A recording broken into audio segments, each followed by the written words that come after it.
السلام علیکم ورحمۃ اللہ وبرکاتہ۔ ان الحمد للہ نحمده ونستعینه ونستغفره ونعوذ باللہ من شرور انفسنا ومن سیئات اعمالنا من يهده الله فلا مضل له ومن يضلل فلا هادي له واشهد ان لا اله الا الله وحده لا شريك له واشهد ان محمدا عبده ورسوله اما بعد فإن خير الحديث كتاب الله وخير الهدي هدي محمد صلى الله عليه وسلم وشر الأمور محدثاتها وكل محدثة بدعة وكل بدعة ضلالة وكل ضلالة في النار۔ أعوذ بالله السميع العليم من الشيطان الرجيم، بسم الله الرحمن الرحيم۔ الله الذي خلقكم من ضعف ثم جعل من بعد ضعف قوة ثم جعل من بعد قوة ضعفا۔ سب سے پہلے ہر طرح کی حمد اور ثنا، تعریف اور توصیف، عظمت اور بزرگی، کبریائی اور بڑائی اللہ رب العزت کے لیے لائق اور زیبا ہے، جس کی نعمتیں بے شمار ہیں، جس کے احسانات انگنت ہیں، جس کی بے شمار مخلوقات میں سے ایک اعلیٰ ترین مخلوق ہے وقت، ٹائم اللہ تعالیٰ کی مخلوقات میں سے ایک مخلوق ہے اور بڑی عجیب مخلوق ہے۔ یعنی ٹائم اللہ تعالیٰ کی ایسی مخلوق ہے، ہمارے دور سے لے کر کے پچھلے کئی ادوار تک انسان ٹائم کو سمجھنے کی کوشش کر رہا ہے، پر ٹائم کسی کے سمجھ میں نہیں آیا۔ ٹائم اللہ تعالیٰ کی بڑی عجیب سی مخلوق ہے۔ ٹائم کی بہت ساری خصوصیات ہیں، بہت سارے یونیک چیزیں ہیں۔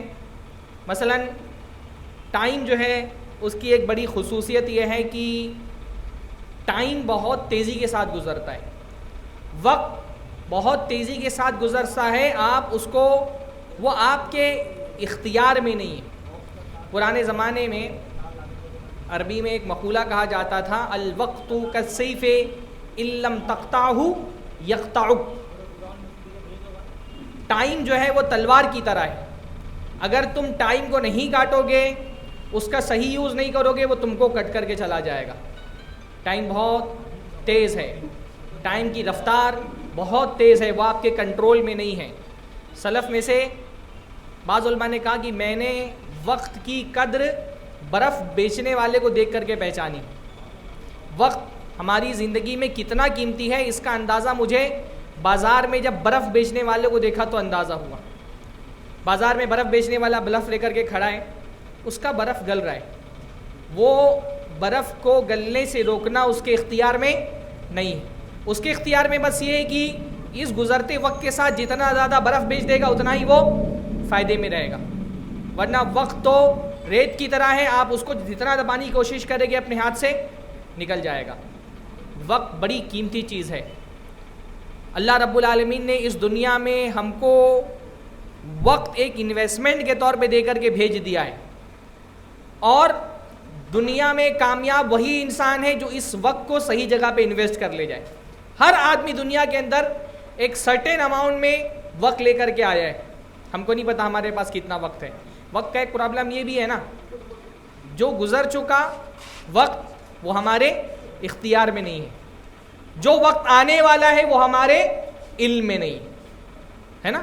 جو وقت گزر چکا، ایک لمحہ جو گزر چکا، اس کو چینج کرنا ہمارے اختیار میں نہیں ہے۔ وہ لوہے کی پتھر پر کھینچی ہوئی تحریر ہے، آپ اس کو تبدیل نہیں کر سکتے۔ ایک سیکنڈ پہلے بھی اگر کوئی غلطی آپ نے کی ہے، آپ پیچھے جا کر کے اس کو درست نہیں کر سکتے۔ گزرا ہوا وقت آپ کے اختیار میں نہیں ہے، آنے والا وقت آپ کے علم میں نہیں۔ ہم یہاں آج اس مقام پر موجود ہیں، ہم میں سے کوئی یہ گارنٹی نہیں لے سکتا کہ آج کا سورج ڈھلنے کے بعد کل کی صبح وہ دیکھے گا کہ نہیں دیکھے گا، آنے والا وقت ہم کو نہیں پتا۔ تو کل جو وقت ہمارے اختیار میں ہے وہ کیا ہے؟ آج، ابھی، لمحے موجود، یہ ہمارے اختیار میں۔ اسی لیے دانشور، ذہین، سمجھدار وہ آدمی ہے جو وقت کی قدر کرے۔ سلف کے ہاں وقت کی بہت قدر تھی، اور سب سے وقت بھی ایک طرح کا نہیں ہوتا ہے، وقت کی ویلیو بھی گھٹتی بڑھتی ہے۔ انسان کے بعد سب سے قیمتی جو وقت ہوتا ہے وہ اس کی جوانی کا وقت ہوتا ہے. جہاں وقت کی ویلیو بھی زمانے کے اعتبار سے، عمر کے اعتبار سے گھٹتی بڑھتی رہتی ہے. ایک انسان کے پاس سب سے ویسے وقت خود بہت قیمتی چیز ہے، اتنی قیمتی چیز ہے کہ قرآن مجید میں اللہ تعالیٰ نے سب سے زیادہ جس چیز کی قسم کھائی وہ کیا ہے؟ وقت ہے نا. والعصر قسم ہے زمانے کی، واللیل رات کی قسم، والفجر فجر کی قسم، والصبح صبح کی قسم، والضحیٰ چاش کے وقت کی قسم. آپ دیکھیں گے قرآن مجید میں اللہ تعالیٰ نے سب سے زیادہ وقت کی قسم کھائی ہے، الگ الگ ٹائم کی قسم کھائی ہے. خاص طور پہ سورۃ العصر جو بڑی قیمتی سورت ہے، اس سورت کے بارے میں یہ آتا ہے کہ صحابہ کرام جب دو آپس میں ملتے تھے، جب تک سورہ عصر ایک دوسرے کو سنا نہ دے جدا نہیں ہوتے تھے. اس میں اللہ تعالیٰ کسی قسم کھا رہا ہے، والعصر قسم ہے وقت کی، عصر مطلب زمانہ، وقت، قسم ہے وقت کی. ان الانسان لفی خسر، سارے کے سارے انسان خسارے میں. اللہ تعالیٰ نے وقت کی قسم کھا کے خسارے کی بات کی ہے، کیونکہ ہر انسان کے خسارے میں ہونے یا فائدے میں ہونے کا انحصار اس بات پر ہے کہ دنیا میں اپنا وقت وہ کہاں لگاتا ہے. اس لیے اللہ تعالیٰ نے جب خسارے کی بات کہی تو وقت کی قسم کھائی کہ سارے انسان خسارے میں ہیں. کامیاب کون ہے؟ جس کو اللہ تعالیٰ نے وقت دیا اور اس نے وقت کا استعمال ایمان کے لیے کیا، عمل کے لیے کیا، لوگوں کو حق کی وصیت کرنے کے لیے، لوگوں کو صبر کی وصیت کرنے کے لیے کیا. اللہ تعالیٰ نے دنیا میں ہم کو ایک خاص وقت میں ایک وقت کا اماؤنٹ دے کر کے بھیجا ہے، اور اللہ تعالیٰ دیکھتا ہے کہ جو لوگ اس وقت کو صحیح جگہ پر انویسٹ کریں گے وہی اللہ کے یہاں کامیاب ہوں گے. جیسے کاروبار میں کسی کا باپ اس کو کچھ پیسہ دے کر کے بولے جاؤ کاروبار کرو، اب اگر وہ پیسہ بچہ لے جا کر کے ہوٹلوں میں اڑا دے، چائے خانوں پہ اڑا دے، شراب و شباب پر اڑا دے، تو آخری وقت میں کیا ہوگا؟ وہ خسارے میں رہے گا. ایسے ہی معاملہ ایمان والے بندے کا ہے. اللہ تعالیٰ نے ہر مسلمان کو ایک محدود وقت دے کر کے دنیا میں بھیج دیا ہے. کامیابی میں وہ آدمی ہے جو وقت کا صحیح استعمال کرتا ہے، اور وقت میں بھی سب سے قیمتی وقت جوانی کا وقت. یعنی اللہ رب العالمین کل قیامت کے دن انسان سے اس کے وقت کے بارے میں سوال کرنے والا ہے نا. کون سا سوال ہوگا وقت کے بارے میں؟ 5 سوالات ہوں گے، 5 میں سے 2 سوال وقت کے بارے میں ہوں گے، یعنی وقت کی کتنی ویلیو ہے. 2 سوال مال کے بارے میں ہوں گے، اور 1 سوال علم و عمل کے بارے میں ہوگا. وقت کے بارے میں سوال ہوگا ان عمرہ فیما افنا، انسان سے اس کی عمر کے بارے میں پوچھا جائے گا عمر کہاں گزاری. وان شبابہ فیما ابلا، اور عمر میں شباب بھی آیا کہ نہیں آیا؟ بھائی زندگی میں جوانی آ گئی، پر جوانی کی ویلیو اتنی زیادہ ہے کہ جوانی کے بارے میں الگ سے سوال ہوگا. اللہ تعالیٰ پوچھے گا وان شبابہ فیما ابلا، جوانی کہاں پر گزاری. جو انسان جوانی کے اس مرحلے سے گزر رہا ہے وہ یہ سوچ لے یہ گھڑی محشر کی ہے، تو عرصہ محشر میں ہے، پیش کر غافل عمل گر کوئی دفتر میں ہے. آپ مان لیں کہ آپ اللہ رب العالمین کے حضور میں کھڑے ہیں اور آپ سے آپ کی جوانی کے بارے میں سوال ہو رہا ہے جوانی کہاں گزاری، کیا جواب دیں گے؟ ہاں، میں اپنے نوجوانوں کی حالت دیکھتا ہوں، بعض نوجوانوں کو دیکھ کر کے ایسا محسوس ہوتا ہے کہ اگر قیامت کے دن ان سے پوچھا جائے گا جوانی کہاں گزاری تو وہ جواب دیں گے کہ پب جی کھیلنے میں گزار دی. ہاں، جوانی کا وقت اتنا قیمتی وقت، لڑکے پوری رات پب جی کھیل رہے ہیں، 4 گھنٹہ 5 گھنٹہ رات میں جاگ کر کے پب جی کھیل رہے ہیں، ہاں ببلز چھوڑ رہے ہیں. جوانی اتنا قیمتی سرمایہ ہے، یہاں پر کیا گیا ایک سجدہ اللہ تعالیٰ کے ویلیو رکھتا ہے، کیونکہ اللہ تعالیٰ کو جوانی کی عبادت پسند ہے. جوانی میں کیا گیا سجدہ اللہ تعالیٰ کے یہاں سب سے مقرب، سب سے محبوب سجدہ ہے.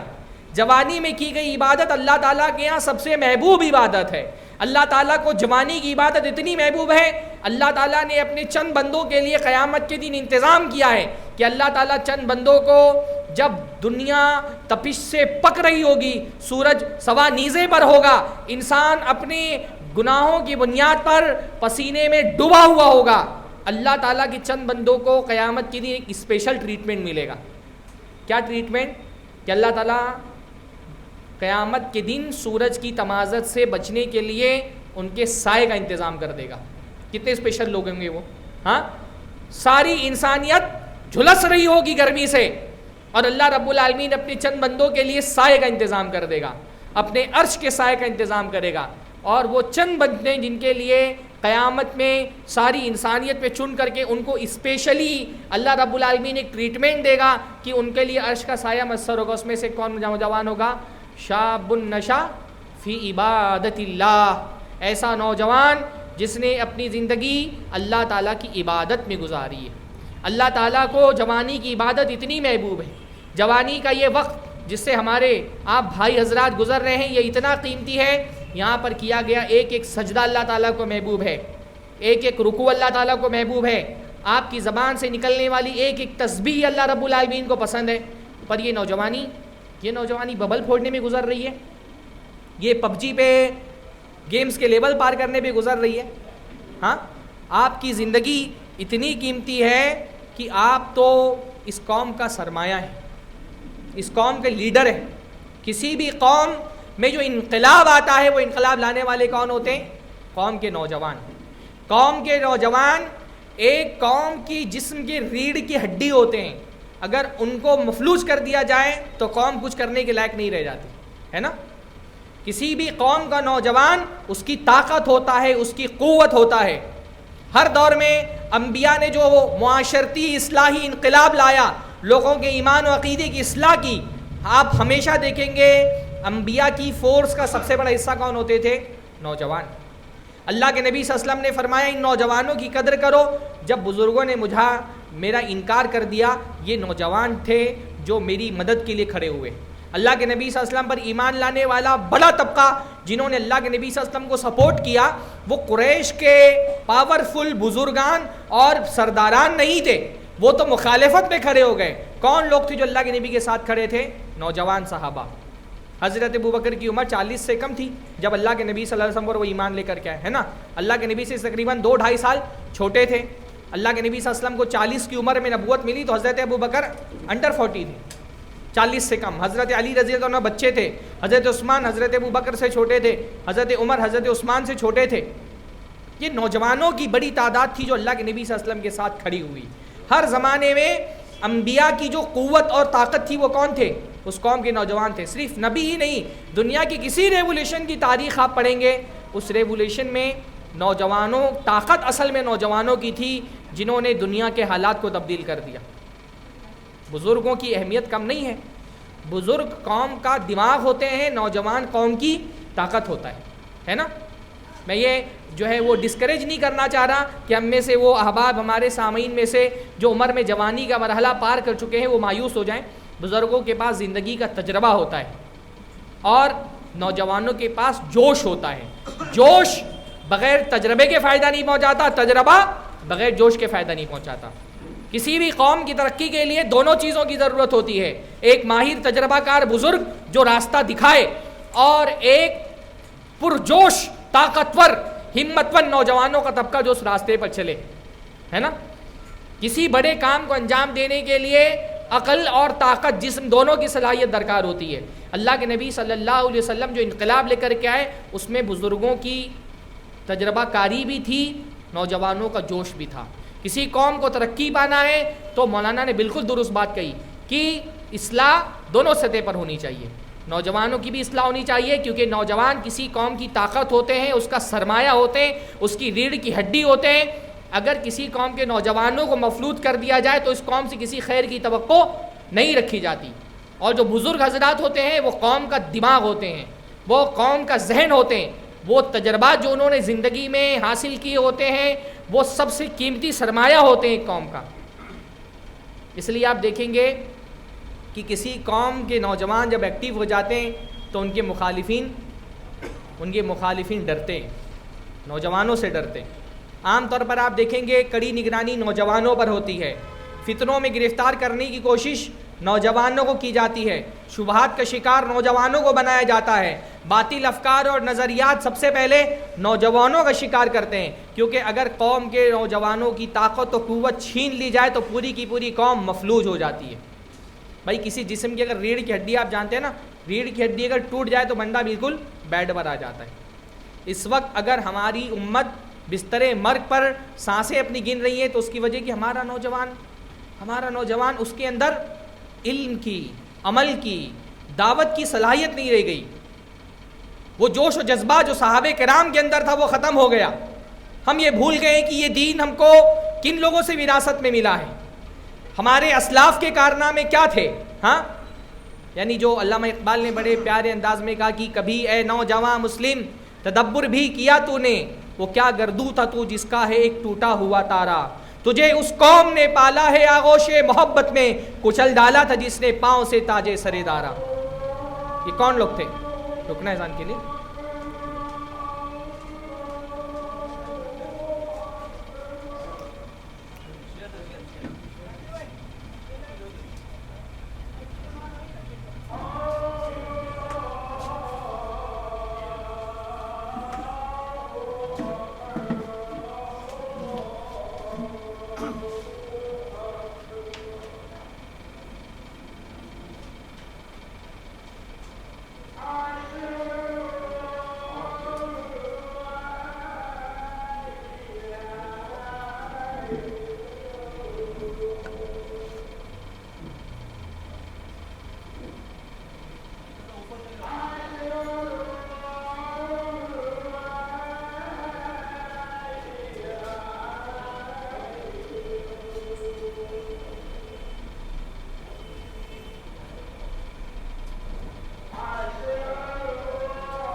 الحمدللہ والصلاۃ والسلام علی رسول اللہ. تو بات میری یہ چل رہی تھی کہ جوانی بڑی قیمتی چیز ہے، اس جوانی کی قدر کریں، اس بات کا اندازہ لگائیں کہ ہمارے اسلاف تھے جنہوں نے اپنی جوانی کی قربانیاں دیں، تو الحمدللہ آج یہ دین ہم تک پہنچا ہے. آج اگر ہم مسلمان ہیں، آج اگر ہمارا سر اللہ رب العالمین کے سامنے جھک رہا ہے، آج اگر ہمارے ہاتھ دعا کے لیے اللہ کے سامنے پھیلتے ہیں، آج اگر ہم کسی مٹی اور پتھر کے بت کی عبادت نہیں کر رہے، اس میں ان صحابہ کا احسان ہے جنہوں نے اپنی جوانیاں اللہ تعالیٰ کی دین کے لیے قربان کر دی. ان کی محنتوں کا نتیجہ ہے کہ آج ہم لا الہ الا اللہ محمد الرسول اللہ کی گواہی دینے والے. جوانی کا وقت قوت کا وقت ہوتا ہے، توانائی کا وقت ہوتا ہے، اور قوت و توانائی اللہ رب العالمین کی طرف سے بندے کے لیے نعمت بھی ہے اور امتحان بھی ہے. اللہ تعالیٰ نے قرآن مجید میں جوانی کو قوت کہا ہے. اللہ تعالیٰ قرآن مجید میں فرماتا ہے اللہ الذی خلقکم من ضعف، اللہ ہی ہے جس نے تم کو کمزوری سے پیدا کیا. آپ جب پیدا ہوتے ہیں، بچہ جب ماں کی پیٹ سے نکلتا ہے کمزور ہوتا ہے، اپنے ایک ایک ضرورت کے لیے ماں باپ کا محتاج ہوتا ہے. اللہ تعالیٰ نے بچپن کے اس دور کو کمزوری کا دور کہا ہے. اس کے بعد فرمایا ثم جعل من بعد ضعف قوة، پھر اللہ تعالیٰ کمزوری کے بعد تم کو قوت کے دور میں لے کر کے آتا ہے، طاقت کے دور میں لے کر کے آتا ہے. توانائی کے دور میں لے کر کے آتا ہے۔ آپ یہ سمجھ سکتے ہیں کہ اللہ رب العالمین نے اس جوانی کے دور کو قوت اور توانائی کا دور قرار دیا ہے۔ فرمایا ثم من بعد ضعف ثم جعل من بعد قوة ضعفا وشیبا، اور اللہ تعالیٰ اس قوت کے دور کے بعد پھر کمزوری کا دور شروع کر دیتا ہے۔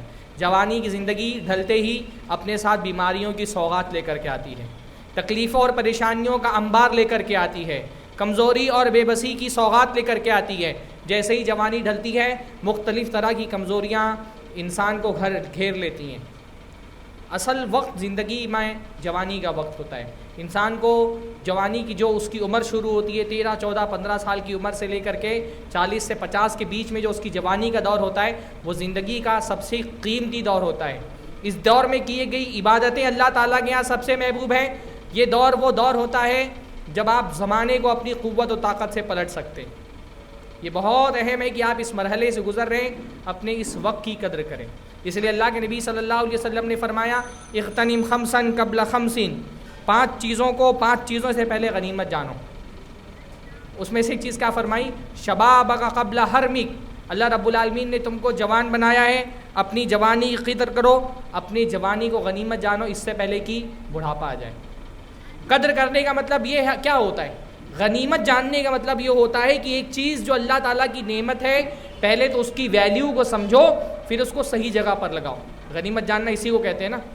غنیمت جاننے کا مطلب ہوتا ہے ایک چیز اپنی کم اماؤنٹ میں آپ کو ملی ہے اور اس کا فائدہ بہت زیادہ ہے تو اس کی ویلیو کو سمجھ کر کے اس کو ضائع ہونے سے بچاؤ، ہے نا۔ جیسے دریا میں کوئی آدمی سفر کر رہا ہو اور دریا میں سمندر کا سفر کرتے ہوئے تھوڑا سا میٹھا پانی لوگ ساتھ میں لے کر کے چلتے ہیں، ہاں، تو کہا جاتا ہے اس میٹھے پانی کو غنیمت جانو۔ میٹھا پانی تھوڑا سا ہے، باقی پورا سمندر کھارا ہے، سفر سمندر کا لمبا ہے، تو کیا کیا جاتا ہے؟ اس میٹھے پانی کی قدر کی جاتی ہے۔ انسان صرف پانی کے لیے اس کا استعمال کرتا ہے، بارک اللہ جزاک اللہ خیر۔ انسان اس کو اہم ترین ضرورتوں کے لیے استعمال کرتا ہے، اس کو ضائع ہونے سے بچاتا ہے۔ اس لیے جوانی کا مرحلہ بہت مختصر مرحلہ ہے۔ بظاہر دیکھنے میں انسان کو لگتا ہے کہ یہ زندگی کے 20-25 سال ہیں، لیکن یہ 20-25 سال جوانی کے کتنی تیزی کے ساتھ گزر جاتے ہیں ہم کو پتہ نہیں چلتا۔ اور خاص طور پہ قیامت کے قریب کا جو دور ہے اس میں تو وقت اور تیزی کے ساتھ گزرے گا۔ اللہ کے نبی صلی اللہ علیہ وسلم نے فرمایا یتقارب الزمان، قیامت قریب آئے گی تو کیا ہوگا؟ زمانے قریب ہو جائیں گے، سال مہینوں کی طرح گزریں گے، مہینے افروں کے ہفتوں کی طرح گزریں گے، ہفتے دن کی طرح گزر جائیں گے، اور دن پہر کی طرح گزر جائیں گے، اور پہر جیسے وقت کا ایک شرارے کی طرح نکل جائے گا۔ جتنا قیامت قریب آ رہی ہے زمانہ تیز ہوتا جا رہا ہے، وقت بہت تیزی کے ساتھ انسان کے ہاتھ سے پھسل رہا ہے۔ اس لیے ضروری ہے کہ انسان ہر نئے دن کے ساتھ ایک نیا صفحہ اس کو دے دیا جاتا ہے، اس نئے صفحے پر علم، عمل، عبادت اور دعوت کی عبارت لکھی ہے نا۔ وقت کیا ہے؟ زندگی کا وقت ایک خالی صفحے کی طرح ہے۔ ہماری زندگی امتحان ہے، اور اس امتحان میں پیپر ہم کو کیا دیا جاتا ہے؟ وقت کی صورت میں دیا جاتا ہے۔ روزانہ جب صبح نکلتی ہے تو آپ کے ہاتھ میں ایک خالی پرچہ تھما دیا جاتا ہے وقت کا۔ جو نیک لوگ ہیں اس خالی پرچے میں علم لکھتے ہیں، عبادتیں لکھتے ہیں، نمازیں لکھتے ہیں، اذکار لکھتے ہیں، اللہ تعالیٰ کی کتاب کی تلاوت لکھتے ہیں، دعوت میں محنت لکھتے ہیں۔ نیک لوگ وہ لکھتے ہیں، اور جو وقت کو ضائع کرنے والے وہ اس خالی پرچے پر 2 گھنٹے انسٹاگرام لکھ دیتے ہیں، 2 گھنٹہ فیس بک لکھ دیتے ہیں، ہاں، 2 گھنٹہ پب جی اور ببل پھوڑنے والے وہ لکھ دیتے ہیں۔ قیامت کے دن یہی پرچہ آپ کے ہاتھ میں تھمایا جانے والا ہے، ہاں۔ قیامت کے دن آپ کے ہاتھ میں جو نامہ اعمال دیا جائے گا، اس نامہ اعمال میں کیا ہوگا؟ آپ کے وقت کا حساب لکھا ہوا ہوگا۔ یہاں وقت کے پرچے پر جو اعمال آپ لکھ رہے ہیں قیامت کے دن وہی آپ کو پڑھنا ہوگا، ہاں۔ جو لوگ جنتی جنت میں جائیں گے ان کو جنت میں وہ کیوں جائیں گے؟ کیونکہ دنیا میں انہوں نے اپنے وقت کا صحیح استعمال کیا تھا۔ اللہ رب العالمین قرآن مجید میں فرماتا ہے فَأَمَّا مَنْ أُوتِيَ كِتَابَهُ بِيَمِينِهِ فَيَقُولُ هَاؤُمُ اقْرَءُوا كِتَابِيَهْ إِنِّي ظَنَنْتُ أَنِّي مُلَاقٍ حِسَابِيَهْ، ہاں۔ تو جو آدمی جنت میں جائے گا اس کا نامہ اعمال اس کے دائیں ہاتھ میں دیا جائے گا، اس سے کہا جائے گا جنت میں جاؤ، کُلُوا وَاشْرَبُوا هَنِيئًا بِمَا أَسْلَفْتُمْ فِي الْأَيَّامِ الْخَالِيَةِ، مزے لے کر کے کھاؤ پیو، کیوں؟ جو تمہارا ٹائم گزرا پرانا، ایام جو تمہارے گزرے اس میں جو تم نے محنت کی، اپنے وقت کے پرچے پر علم و عبادت اور دعوت کا جو آپ نے نشان ثبت کیا، اس کا بدلہ آپ کو جنت میں دیا جائے گا۔ روزانہ وقت کی صورت میں ایک بڑا قیمتی پرچہ آپ کے ہاتھ میں تھما دیا جاتا ہے۔ جو لوگ اس وقت کو ضائع کرتے ہیں، قیامت کے دن بندہ جب جہنم میں چلا جائے گا اللہ تعالیٰ سے جنت نہیں مانگے گا، کیونکہ بندے کو یہ پتا ہے کہ جنت مانگنے سے نہیں ملتی، اللہ تعالیٰ سے وقت مانگے گا۔ جہنمی اللہ تعالیٰ سے جنت نہیں مانگے گا، اللہ تعالیٰ سے کہے گا اللہ تعالیٰ مجھ کو کیا دے دے؟ وقت دے دے۔ ہاں، اللہ تعالیٰ مجھے دنیا میں واپس بھیج دے، جو مہلت مجھے دی تھی پہلے میں اس کا استعمال نہیں کر سکا، وہ وقت مجھے پھر سے دے، میں نیک عمل کر کے جنت میں داخل ہو جاؤں گا۔ لیکن اللہ تعالیٰ وقت نہیں دے گا۔ اللہ تعالیٰ کہے گا اولم نعمرکم ما یتذکر فیہ من تذکر، ہم نے تم کو وہ عمر دی تھی، وہ وقت دیا تھا، اتنی زندگی جی تھی جتنی زندگی میں نصیحت حاصل کرنے والوں نے نصیحت حاصل کر لی۔ تو میرے بھائیوں، جو وقت آپ کو ملا ہے وہ وقت بہت قیمتی ہے، اور اس قیمتی وقت میں بھی سب سے زیادہ قیمتی وقت کون سا ہے؟ جوانی کا وقت۔ اس جوانی کے وقت کے بارے میں خصوصی طور پہ اللہ رب العالمین سوال کرے گا وَعَنْ شَبَابِهِ فِيمَا أَبْلَاهُ، جو جوانی میں نے تم کو دی تھی وہ جوانی کہاں گزاری؟ جوانی کے اس وقت کو درست ترین جگہوں پہ صرف کریں، اور جوانی کا وقت صرف کرنے کا سب سے بہترین جگہ کیا ہے؟ علم کی مجلس ہے، علم حاصل کریں۔ ہمارا دین اگر ایک سیڑھی ہے تو اس سیڑھی کا پہلا زینہ کیا ہے؟ علم۔ اسلام ایک مسلمان پر سب سے پہلے کیا واجب کرتا ہے؟ علم حاصل کرنا۔ ہمارا نوجوان آج اگر کسی چیز میں سب سے زیادہ پیچھے ہے تو وہ دین کا علم ہے۔ علمی صورتحال ہمارے نوجوان کی یہ ہے، واللہ میں گارنٹی سے بولتا ہوں، آپ باہر کھڑے ہو جائیں، سوشل ایکسپیریمنٹ ہوتا ہے نا جیسے معاشروں کے اندر، آپ ایک کیمرہ لیں، مائک لیں، چلنے والے نوجوانوں سے پوچھیں، آپ یہ دیکھیں گے ہمارے نوجوان 90% ایسے ہیں جو آپ کو لا الہ الا اللہ کا صحیح ترجمہ نہیں بتا سکتے۔ اور میں یہ ایکسپیریمنٹ آپ کو کسی کالج کے باہر کرنے کے لیے نہیں کہہ رہا ہوں، جمعہ کی نماز میں مسجد کے باہر کھڑے ہو کر کے مسجد سے نکلنے والے نوجوانوں کو پوچھئے لا الہ الا اللہ کا معنی کیا ہے، وہ آپ کو نہیں بتا سکیں گے۔ یہ دینی مجلس ہے، یہاں پر تو مجھے یہی توقع ہے کہ وہ افراد آئے ہیں جو علماء سے اپنے آپ کو جوڑ کر کے رکھتے ہیں، جو دینی علم کا شوق رکھتے ہیں۔ میں ان نوجوانوں کی بات نہیں کر رہا جو مستقل دینی مجلسوں سے آتے ہیں، ایک عام ٹیپیکل قسم کا نوجوان جو مسلم معاشرے میں رہنے والا، جس کا علم سے علماء کی مجلسوں سے کوئی لینا دینا نہیں ہے، اس سے آپ پوچھیں، آپ کو 90% لوگ صحیح سے یعنی لا الہ الا اللہ کتنا قیمتی کلمہ ہے، یہ وہ کلمہ ہے جس کو پڑھ کر کے ہم دین میں داخل ہوتے ہیں، یہ کلمہ ہے جو ہماری قیامت کے دن نجات کا سب سے بڑا سہارا ہے۔ اللہ کے نبی نے فرمایا اگر زمین و آسمان کو ترازو کے ایک پلڑے میں رکھ دیا جائے، لا الہ الا اللہ کو ترازو کے دوسرے پلڑے میں رکھا جائے، لمالت بہن، تو یہ لا الہ الا اللہ کا کلمہ بھاری ہو جائے گا۔ 90% آبادی آپ کو مسلمان نوجوانوں کی لا الہ الا اللہ کا صحیح ترجمہ نہیں بتا سکتی۔ اور یہ بات میں آپ سے پوچھتا ہوں، آپ بتائیے ہمارے نوجوانوں میں آپ کے حساب سے کتنے فیصد نوجوان ایسے ہوں گے، اگر نبی صلی اللہ علیہ وسلم پر جان نشاور کرنے کی بات ہو تو بڑی تعداد میں ہم کو لوگ مل جائیں گے۔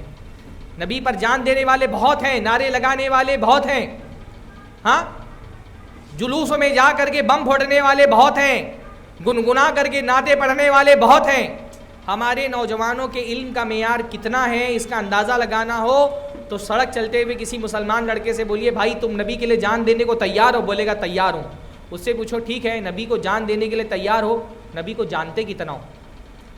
5 منٹ کھڑے ہو کر کے اپنے رسول کا تعارف کراؤ، کیا خیال ہے آپ کا؟ کتنے فیصد نوجوان ایسے ہیں جو کسی مشرک کے سامنے، کسی کافر کے سامنے، کسی ہندو کرسچن یا بدھسٹ کے سامنے صرف 5 منٹ کھڑے ہو کر کے اپنے رسول کی زندگی، اپنے رسول کی سیرت، اپنی رسول کی لائف کا 5 منٹ کے لیے انٹروڈکشن پیش کر سکتے ہو؟ کیا خیال ہے 50% نوجوان ایسے ہوں گے جو کر سکتے ہیں؟ ہاں، وہ نوجوان جو ڈی جے کی چھنکار پر جلوسوں میں ڈانس کرتا ہے، اس سے کہو 5 منٹ کھڑے ہو کر کے اپنے رسول کا تعارف پیش کرو، کتنے کر سکتے ہیں؟ 50%؟ ہاں، میں کہتا ہوں 10% نوجوان ایسے نہیں ہیں جو 5 منٹ اپنے رسول کا انٹروڈکشن پیش کر سکتے ہو۔ ہمارا نوجوان دین کے علم کے معاملے میں اتنا پیچھے ہے۔ میں اس لیے چاہتا ہوں کہ ایکچولی میں کوئی سوشل ایکسپیریمنٹ ہو تاکہ ہمارے سامنے کم سے کم ڈیٹا تو سامنے آئے۔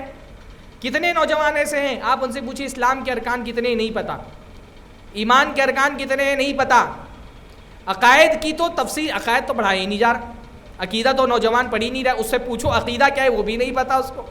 50% اپنی اہل حدیثوں کی بات نہیں کر رہا میں، ورنہ عام طور پہ کیونکہ عقیدے پہ محنت نہیں ہو رہی، نوجوان کو توحید کا معنی نہیں پتہ، توحید کے اقسام نہیں پتہ ہیں، ہاں دین کی بیسک چیزوں سے ناواقفیت اپنی جگہ پر، اعمال کے سلسلے میں بھی غسل کرنا نہیں آتا، وضو کرنے کا صحیح طریقہ نہیں آتا، استنجا تک کے آداب ہمارے نوجوانوں کو نہیں پتہ ہے، کہ میں غلط بول رہا ہوں یہ بات؟ ہاں دینی علم کی جو صورت حال ہے وہ چاہے نوجوان لڑکے ہوں یا لڑکیاں اتنی بدترین ہے، درود پڑھنا نہیں صحیح سے آتا، نمازیں پڑھنی صحیح سے نہیں آتی۔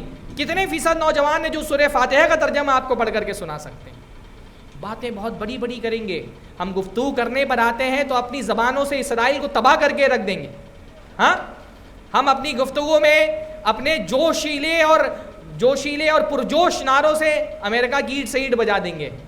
عملی سطح پہ صورت حال یہ ہے کہ ابھی ہم کو سورہ فاتحہ کا ترجمہ نہیں آتا، علمی صورت حال یہ ہے۔ سورہ فاتحہ کا صحیح ترجمہ کتنے نوجوانوں کو آتا ہوگا آپ بتائیے؟ دعوے بڑے بڑے کرتے ہیں ہم دعویٰ کرتے ہیں بھائی قرآن مجید دنیا کی عظیم ترین کتاب ہے، ہم دعویٰ کرتے ہیں انسانیت کو کوئی ایسا مسئلہ درپیش نہیں آ سکتا جس کا حل اللہ نے قرآن مجید میں نہ رکھا ہو، یہی دعویٰ ہے نا۔ پر ہمارے نوجوانوں میں کتنے لوگ ہیں جو قرآن مجید صحیح سے پڑھنا جانتے ہیں؟ سمجھ کے پڑھنے کی بات نہیں کر رہا، ترجمہ کرنے کی بات نہیں کر رہا، تفسیر پڑھنے کی بات نہیں کر رہا، میں کہہ رہا ہوں ہمارے نوجوانوں میں کتنے فیصد لوگ ہیں جو صحیح سے حروف کے صفات کے ساتھ مخارج کے حقوق کی ادائیگی کے ساتھ قرآن مجید پڑھ سکتے ہوں؟ وہ تو دیندار نوجوان نہیں پڑھنا آتا ہے۔ علمی معاملات میں ہم بہت پیچھے ہیں۔ دین نے سب سے پہلے ہم پر کیا واجب کیا؟ علم حاصل کرنا۔ شریعت ایک مسلمان پر سب سے پہلے کیا واجب کرتی ہے؟ علم، کہ بھئی ایمان ہے، ایمان کی شروعات بھی علم سے ہوتی ہے، عمل کی شروعات بھی علم سے ہوتی ہے نا۔ ہمارے دین میں سب سے پہلے ایک مسلمان پہ کیا واجب ہے؟ علم حاصل کرنا۔ بھائی دین دو چیزوں کا نام ہے، ایمان اور عمل صالح، ہے نا، دو چیزوں کا نام دین ہے۔ ایمان کا آغاز کیسے ہوتا ہے؟ آپ سے کہا گیا فرشتوں پہ ایمان لاؤ، تو پہلے آپ کو کیا کرنا پڑے گا؟ فرشتوں کے بارے میں علم حاصل کرنا پڑے گا۔ آپ سے کہا گیا تقدیر پر ایمان لاؤ، تو پہلے آپ کو کیا کرنا پڑے گا؟ تقدیر کے بارے میں علم حاصل کرنے کا۔ ایمان کا آغاز علم سے ہوتا ہے اور عمل کا آغاز بھی علم سے ہوتا ہے۔ آپ کو نماز پڑھنی ہے تو پہلے کیا کرنا پڑے گا؟ نماز کا علم حاصل کرنا پڑے گا۔ آپ کو روزے رکھنے ہیں تو پہلے روزے کا علم حاصل کرنا پڑے گا۔ ہمارا نوجوان علم کی دنیا میں بے بہرا ہے، اور صرف دینی علم کے معاملے میں۔ بھائی دنیاوی علم تو ایسا ہے کہ انگریزوں کو انگریزی پڑھا دیں، ہاں دنیاوی علم کا اتنا شوق ہے کہ انگریزوں کو انگریزی پڑھا دے گا۔ دینی علم ایسا ہے کہ باپ کی موت ہو گئی ہے تو جنازے کی دعا نہیں یاد ہے۔ ایسے وقت میں جب باپ کو سب سے زیادہ تمہاری ضرورت ہے، جنازے کی نماز پڑھنے کے لیے کھڑے ہوئے ہو، جنازے کی دعا یاد نہیں ہے، آپ ایک کریں سوشل ایکسپیریمنٹ، میں تو بولتا ہوں ویڈیو بنائیں، باہر جائے روڈ پر اور نوجوانوں کو پکڑ کے پوچھیں ان میں سے کتنے لوگ ہیں جن کو جنازے کی نماز کی دعا آتی ہے؟ ہم میں سے کتنے لوگ ہیں جن کو جنازے کی نماز کی دعا آتی ہے؟ بڑی افسوسناک صورتحال ہے۔ علم تو اتنی ویلیوبل چیز ہے کہ انبیاء کو اس کی ضرورت تھی، اس لیے اللہ تعالیٰ نے اپنے نبی سے کہا وَقُلْ رَبِّ زِدْنِي عِلْمًا، کہیے کہ اے میرے رب میرے علم میں اضافہ فرما۔ آپ دیکھیے ہمارے علماء، ہمارے اسلاف جنہوں نے ترقی کی، کیوں؟ کیونکہ انہوں نے اپنی زندگی علم کے لیے وقف کر دی، علم کے لیے محبت ایسی تھی۔ یعنی آپ دیکھیے حضرت موسیٰ علیہ السلام جوانی کے دور میں ہیں، نبی بنا کر کے دنیا میں بھیجے گئے، ان کی بعثت کا بالکل آغاز کا دور ہے۔ حضرت موسیٰ علیہ السلام نے ایک مرتبہ قوم کے سامنے کھڑے ہو کر کے تقریر کی، بڑی شاندار تقریر کی، لوگ بہت متاثر ہوئے۔ ایک آدمی نے کہا موسیٰ تم نے اتنی شاندار تقریر کی، کیا دنیا میں تم سے زیادہ علم والا بھی کوئی ہے؟ حضرت موسیٰ گھمنڈی نہیں تھے، متواضع تھے، لیکن ان کو یہ لگا کہ شاید میں بنی اسرائیل جو وقت کی سب سے بڑی سب سے بہترین قوم ہے اس کا رسول ہوں، تو مجھ سے زیادہ علم والا کون ہوگا؟ تو کہا نہیں، مجھ سے زیادہ علم والا کوئی نہیں ہے، میں سب سے زیادہ علم والا ہوں۔ حضرت موسیٰ کو اللہ تعالیٰ نے وحی کے ذریعے سے بتایا موسیٰ زمین پر ایک شخص ایسا بھی موجود ہے جس کو ہم نے اس علم سے نوازا ہے جو علم تمہارے پاس نہیں ہے۔ جب حضرت موسیٰ کو پتہ چلا کہ زمین پر ایک آدمی مجھ سے زیادہ علم والا موجود ہے، تو حضرت موسیٰ نے اللہ سے کہا اللہ تعالیٰ مجھے اس بندے سے ملنا ہے، مجھے اس کا پتہ بتائیے۔ اللہ تعالیٰ نے کہا کہ وَإِذْ قَالَ مُوسَىٰ لِفَتَاهُ لَا أَبْرَحُ حَتَّىٰ أَبْلُغَ مَجْمَعَ الْبَحْرَيْنِ، کہ اللہ تعالیٰ نے بتایا کہ دو سمندر، دو دریا جہاں آپس میں ملتے ہیں وہاں پر وہ آدمی تم کو ملے گا. اپنی کیتلی میں ایک مچھلی رکھ لو اور اس جگہ پر جاؤ جہاں وہ مچھلی زندہ ہو کر کے پانی میں کود جائے, سمجھنا وہ بندہ وہیں پر تم کو ملے گا. حضرت موسیٰ چلے اپنے ساتھی یوشع بن نون کو لے کر کے. کہاں گئے حضرت موسیٰ؟ کہاں کے تھے حضرت موسیٰ؟ کہاں کے تھے؟ ہاں, پیدائش مصر میں ہوئی تھی ان کی نا. مصر سے چلے اور کہاں تک گئے؟ علماء نے لکھا, مفسرین نے, کہ وہ جگہ جہاں پر حضرت خضر سے ملاقات ہوئی تھی حضرت موسیٰ کی, مصر میں قریب ترین جگہ جہاں دو دریا آپس میں ملتے ہیں وہ سوڈان کا ایک شہر ہے خرطوم, جہاں دریائے نیل کی دو شاخیں البحر الابیض اور البحر الارزق آپس میں ملتی ہیں. مصر سے خرطوم تک گئے. کس لیے؟ کیا مقصد تھا ان کا؟ ہاں, تقریباً آپ اگر میپ پہ سیدھا ناپیں گے تقریباً 1000 کلومیٹر سے زیادہ کا سفر تھا. وہ 1000 کلومیٹر کا سفر طے کر کے خضر سے ملنے گئے. کیا حاصل کرنا تھا خضر سے؟ ہاتھ باندھ کر کے خضر کے دربار میں کیا کہا کہ کیا خضر آپ مجھے اجازت دیتے ہیں الا ان اتبعک ان تعلمنی مما علمت رشدا, کیا آپ مجھے اجازت دیتے کہ میں آپ کے ساتھ چلوں تاکہ جو علم ہدایت کا آپ کو اللہ نے دیا ہے وہ علم مجھے بھی مل سکے. علم کا شوق ایک نوجوان موسیٰ کے اندر ایسا ہے, 1000 کلومیٹر کا سفر طے کر کے جا رہے ہیں علم حاصل کرنے کے لیے. ہمارے یہاں مسجد میں خطبہ ہوتا ہے, مہینے میں ایک مرتبہ مسجد میں آنا ہوتا ہے بہت سارے لوگوں کو. ہاں, ایسا بھی نہیں کہ 5 وقت کے نمازی ہیں, لیکن اس میں بھی ٹائم دیکھ کر کے آتے ہیں کہ کہیں ایسا نہ ہو کہ 5 منٹ خطبہ سننا پڑ جائے. بہت سارے نوجوان ٹائم دیکھ کر کے آتے ہیں کہ کہیں خطبے میں 5 منٹ زیادہ نہ لگ جائے. بھائی اسی لیے میں نا جمعہ کے خطبے میں آخر کے 5-10 منٹ ایکسٹرا لیتا ہوں ان لوگوں کے لیے جو ہم کو ڈچ کرنے کے لیے آتے ہیں, ایک دم لاسٹ ٹائم پہ پہنچیں گے. ان کو بھی تو کچھ ملنا چاہیے نا. ہماری ٹارگیٹڈ آڈینس تو وہی ہوتی ہے جو آخر وقت میں آئی ہے. ان کے حساب سے ہم امام صاحب کو دھوکہ دیں گے, لاسٹ ٹائم پہ پہنچیں گے, ان کی کوئی بات نہیں سن پائیں گے. ایکسٹرا 5 منٹ انہی لوگوں کے لیے لینے پڑتے ہیں. ہاں, کوئی علم کا شوق نہیں. یہاں نبی ہے حضرت موسیٰ جن کے پاس علم کا سب سے خالی سورس موجود ہے, آسمان سے وہی آتی ہے. اس کے باوجود اتنا شوق علم حاصل کرنے کا کہ ایک آدمی کے بارے میں سنا کہ ان کے پاس ایک ایسا علم ہے جو میرے پاس نہیں ہے, ہزاروں کلومیٹر سفر طے کر کے گئے. حضرت جابر کے بارے میں آتا ہے, کسی صحابی کے بارے میں آتا ہے, مدینہ میں ان کو پتہ چلا کہ شام میں ایک صحابی موجود ہے جن کے پاس ایک حدیث ہے. سفر طے کر کے سیدھا ان کے گھر پہ گئے, کہا میں آپ سے وہ حدیث سننے کے لیے آیا ہوں. ہاں, وہ حدیث سننے کے لیے آیا ہوں جو حدیث آپ کے پاس موجود ہے. مجھے ڈر ہے کہ کہیں آپ کی وفات ہو گئی تو وہ حدیث ضائع نہ ہو جائے. علم کا ایسا شوق تھا. ہاں, ایک حدیث سننے کے لیے مدینہ سے کہاں چلے گئے؟ شام چلے گئے. ہمارے یہاں ماشاءاللہ علم کے لیے جتنے وسائل اللہ تعالیٰ نے آج کے دور میں فراہم کیے کسی بھی دور میں نہیں تھے. سارا علم سمٹ کر کے ہمارے موبائل میں آ گیا ہے. بڑے بڑے مشائخ اور علماء کی دروس اور بیانات, حتیٰ کہ ہم جیسے طالب علم لوگوں کے لیے خواب تھا کہ سعودی عرب کے جو بڑے بڑے مشائخ ہیں ان کے دروس میں شرکت کر سکیں. آج الحمدللہ سب سمٹ کر کے یوٹیوب پر آ گیا ہے. وسائل مہیا ہو گئے, شوق ختم ہو گیا علم حاصل کرنے کا.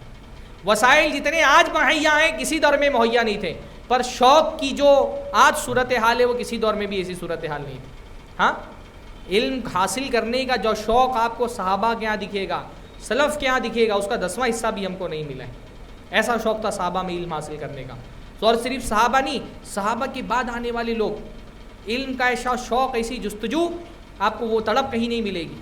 ہاں, آخری عمر تک. حضرت ابن جریر طبری بہت مشہور مورخ ہیں, محدثین میں سے ہیں. ہاں, ان کے پاس ایک مرتبہ مفسر ہیں بہت بڑے, تفسیر طبری ان کی تفسیر بھی ہے, تاریخ کی بھی ان کی بڑی کتاب ہے.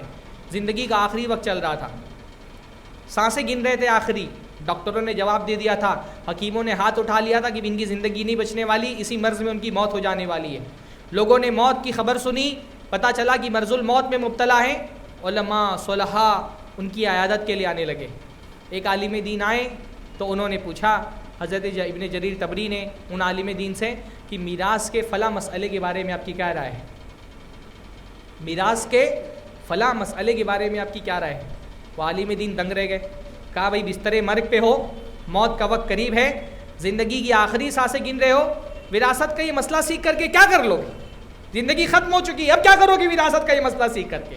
انہوں نے کہا کہ واللہ کی قسم میں اس مسئلے کے علم کے ساتھ مروں یہ مجھے محبوب ہے, من ان اموت جاہلا, کہ میں جاہل مر جاؤں. علم کا ایسا شوق ہے. ہاں, حضرت عبداللہ ابن عباس رضی اللہ تعالیٰ عنہ نوجوان ہیں, جوانی کی دہلیز پہ ابھی قدم رکھا ہے, دوستوں کے ساتھ کھیلتے ہیں, لطف اٹھا رہے ہیں زندگی کا. ایک دن اللہ تعالیٰ ان کا قلب تبدیل کر دیتا ہے. عبداللہ ابن عباس کن صحابہ میں سے؟ صغار صحابہ میں سے. اللہ کے نبی کی وفات ہوئی تو ان کی عمر بہت کم تھی. اپنے ایک دوست سے کہتے ہیں دیکھو اللہ کے نبی کی وفات ہو گئی ہے, اب ہم کو صحابہ کے ساتھ بیٹھ کر کے ان سے وہ حدیثیں سننی چاہیے. تو ان کے انصاری دوست تھے, انہوں نے کہا تم حدیثیں سنو گے؟ تم سے کون علم سیکھنے آنے والا ہے؟ جب اتنے بڑے بڑے صحابہ موجود ہیں اللہ کے نبی کی حدیث سنانے کے لیے, تو تم سے کون حدیثیں سننے کے لیے آئے گا؟ انہوں نے کہا لیکن یہ بڑے صحابہ بھی تو ایک دن وفات پا جائیں گے, تب لوگ کس کی طرف رہنمائی کے لیے رجوع کریں گے؟ ابھی ہمارا وقت ہے ان صحابہ سے وہ علم لے لے جو انہوں نے نبی سے لیا ہے. وہ انصاری صحابی انہوں نے مذاق اڑایا اور حضرت عبداللہ ابن عباس کا ساتھ چھوڑ دیا. عبداللہ ابن عباس علم کے راستے میں نکل گئے.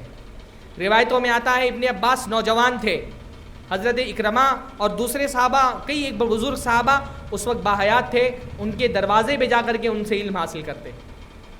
ایک مرتبہ ایک صحابی کے دروازے پہ گئے, پتہ چلا کہ سو رہے, اندر سے دروازہ بند ہے, تو وہیں دروازے پہ لیٹ گئے.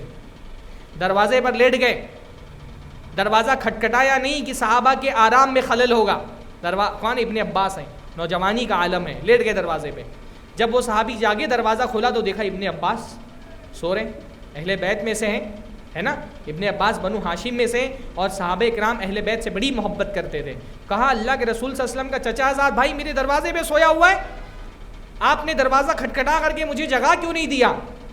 کہا کیوں آئے ہیں آپ؟ کہا آپ سے علم لینے کے لیے آیا ہوں. تو کہا مجھے دروازہ کھٹکھٹا کے جگاتے اور میں آپ کو علم دیتا. کہا نہیں, ہاں العلم یوتا, علم حاصل کرنے کے لیے اس کے پاس جانا پڑتا, علم چل کر کے نہیں آتا. ہاں, اور اس کے بعد حدیث سنی, ایسے علم جمع کیا. جب واقعتاً سارے صحابہ وفات پا گئے تو مسند درس پر عبداللہ ابن عباس بیٹھے.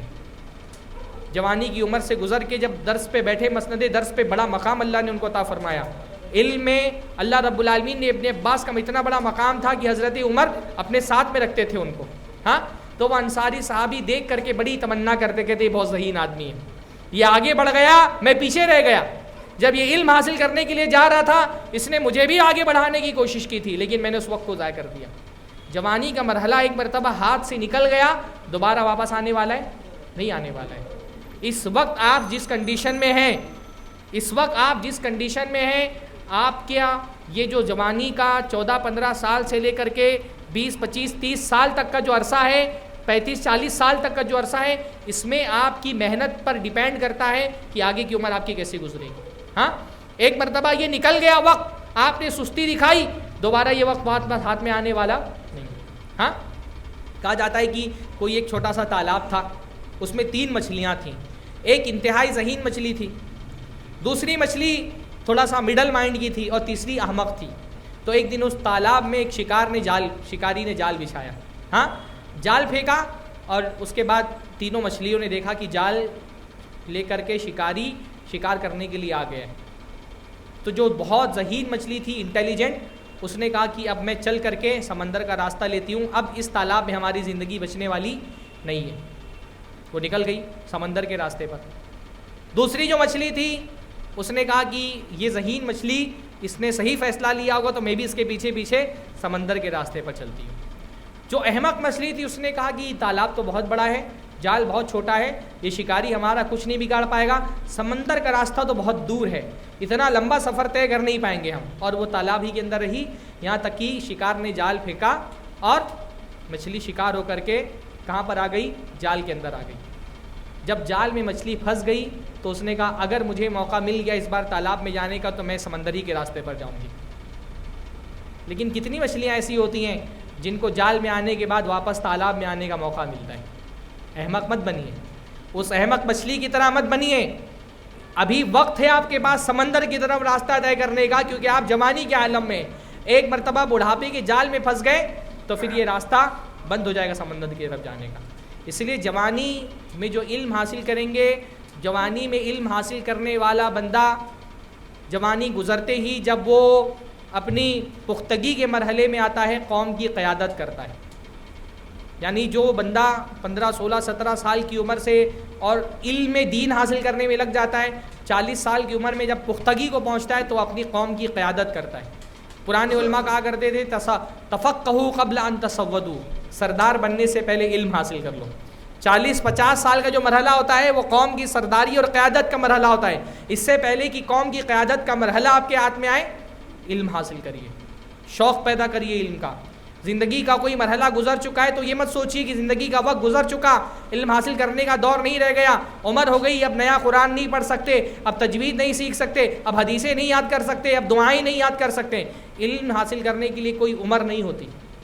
آپ نے دیکھا ابن جریر طبری بڑھاپے میں علم حاصل کر رہے ہیں۔ ہاں، امام احمد ابن حنبل یعنی ہمارے سلف میں علم کا شوق کیسا تھا؟ امام احمد ابن حنبل پر ان کے زمانے کے بادشاہ نے ان کو قید کر لیا۔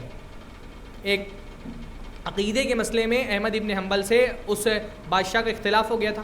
بادشاہ کہتا تھا قرآن اللہ کی مخلوق ہے، احمد ابن حنبل کہتے تھے قرآن اللہ کی صفت ہے اور اللہ کی صفت اللہ کی مخلوق نہیں ہو سکتی۔ دونوں میں اختلاف ہو گیا۔ بادشاہ نے احمد ابن حنبل کو اور ان سارے علماء کو قید کر لیا جو کہا کرتے تھے قرآن اللہ کی مخلوق نہیں، قید کر لیا گیا۔